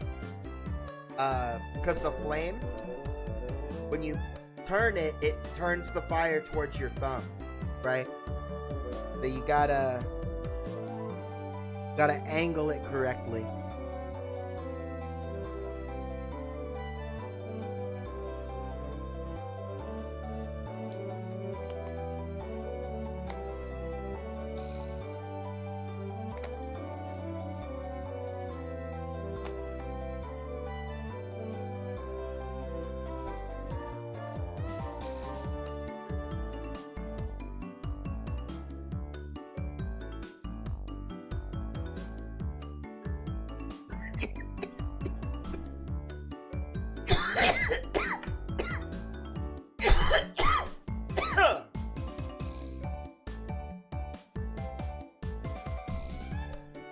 Woo! Hi. It's okay, John. You're not stinking rich? Obviously, he lives in a big house. What's this all of a sudden? Did I come to school in a limo before? How much do you get for your monthly allowance? Probably next to nothing. About $10, so about 1,200 yen. My, that's a rather plebeian amount. Says the fucking mooch of a lolly. Stealing people's food. His lunch is made up of normal stuff. There's Rika being the voice of fucking reason. He isn't rich, obviously. What are they talking about? To be asked out of nowhere how much I get and then told that it's a plebeian amount? I'd be offended too. Rena seemed to pick up on my dubious expression and started giggling. Your house, you know? It's pretty big, yeah? Yep. Maibara Manor. The architecture has people all around Hinamizawa calling it the Maibara Manor, and it sort of stands out. He's got the biggest house in the village. Oh no. Because the house is so big, everybody's gossiping, wondering exactly how rich you are. No, it doesn't work that way. Now I get it.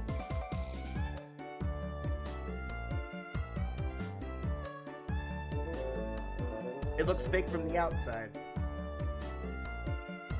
Let's see what fucking Satoko the Wise has to say.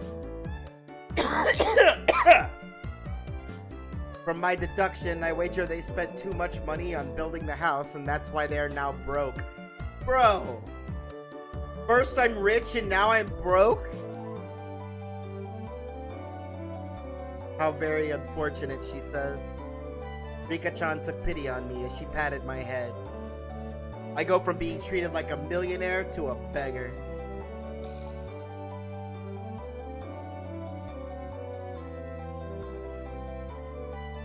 Yeah, sorry for ruining your imagination, but we aren't millionaires or poor. We're the image of a normal, average household. Bro, just because the house is big doesn't mean shit. Entranceway's all grand and the gate's large enough for a large truck to get through. What if it was like an inn or something back in the day? That's not normal at all. They do say the bigger your house, the more prosperous you are. I mean, it's kind of big, but it looks like a farmhouse to me. The reason the house is so big is because Dad's studio is in it too. There are a bunch of different workshops, and lots of his works are hung up in different places. All of them are huge too. Remember, his dad's a painter. For those reasons, the family actually uses only a third of the house for day-to-day living. So is he a painter, like an artist? My mind went to house painter, but he said studio. He's got to be like an artist painter. Planned it out so people in cars could come in to see the gallery he opens up in the house someday. He isn't like an artist painter. Bro, that's crazy. By the way, the entranceway Mion is talking about is the one for the studio and is normally sealed off. The entranceway the Maibara family actually uses is a very plain and simple one. They gotta come through the back like the servants' quarters. The interior is much different from how it looks on the outside. Bro, it's an art gallery, like, you should be able to go see it, right? Claiming not to be rich, but having a home like that. It's an art studio. Bro, she's gonna come in and pilfer the fucking goods. Probably had no money to purchase furniture, so it's filled with Spartan rooms. What is Satoko's problem? Rika wants to roll around on the carpet? What?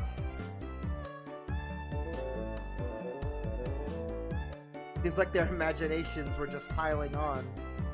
Well, sometime in the near future, it wouldn't be too bad to invite them all to my house. Dad's a sucker for the ladies, so he might even let them look around his studio. Bro, let them see the fucking goods. The cry of the Higurashi crescendoed as the sky towered over everything. It was hot, but the air was clear. It smelled like the beginning of summer. Alright.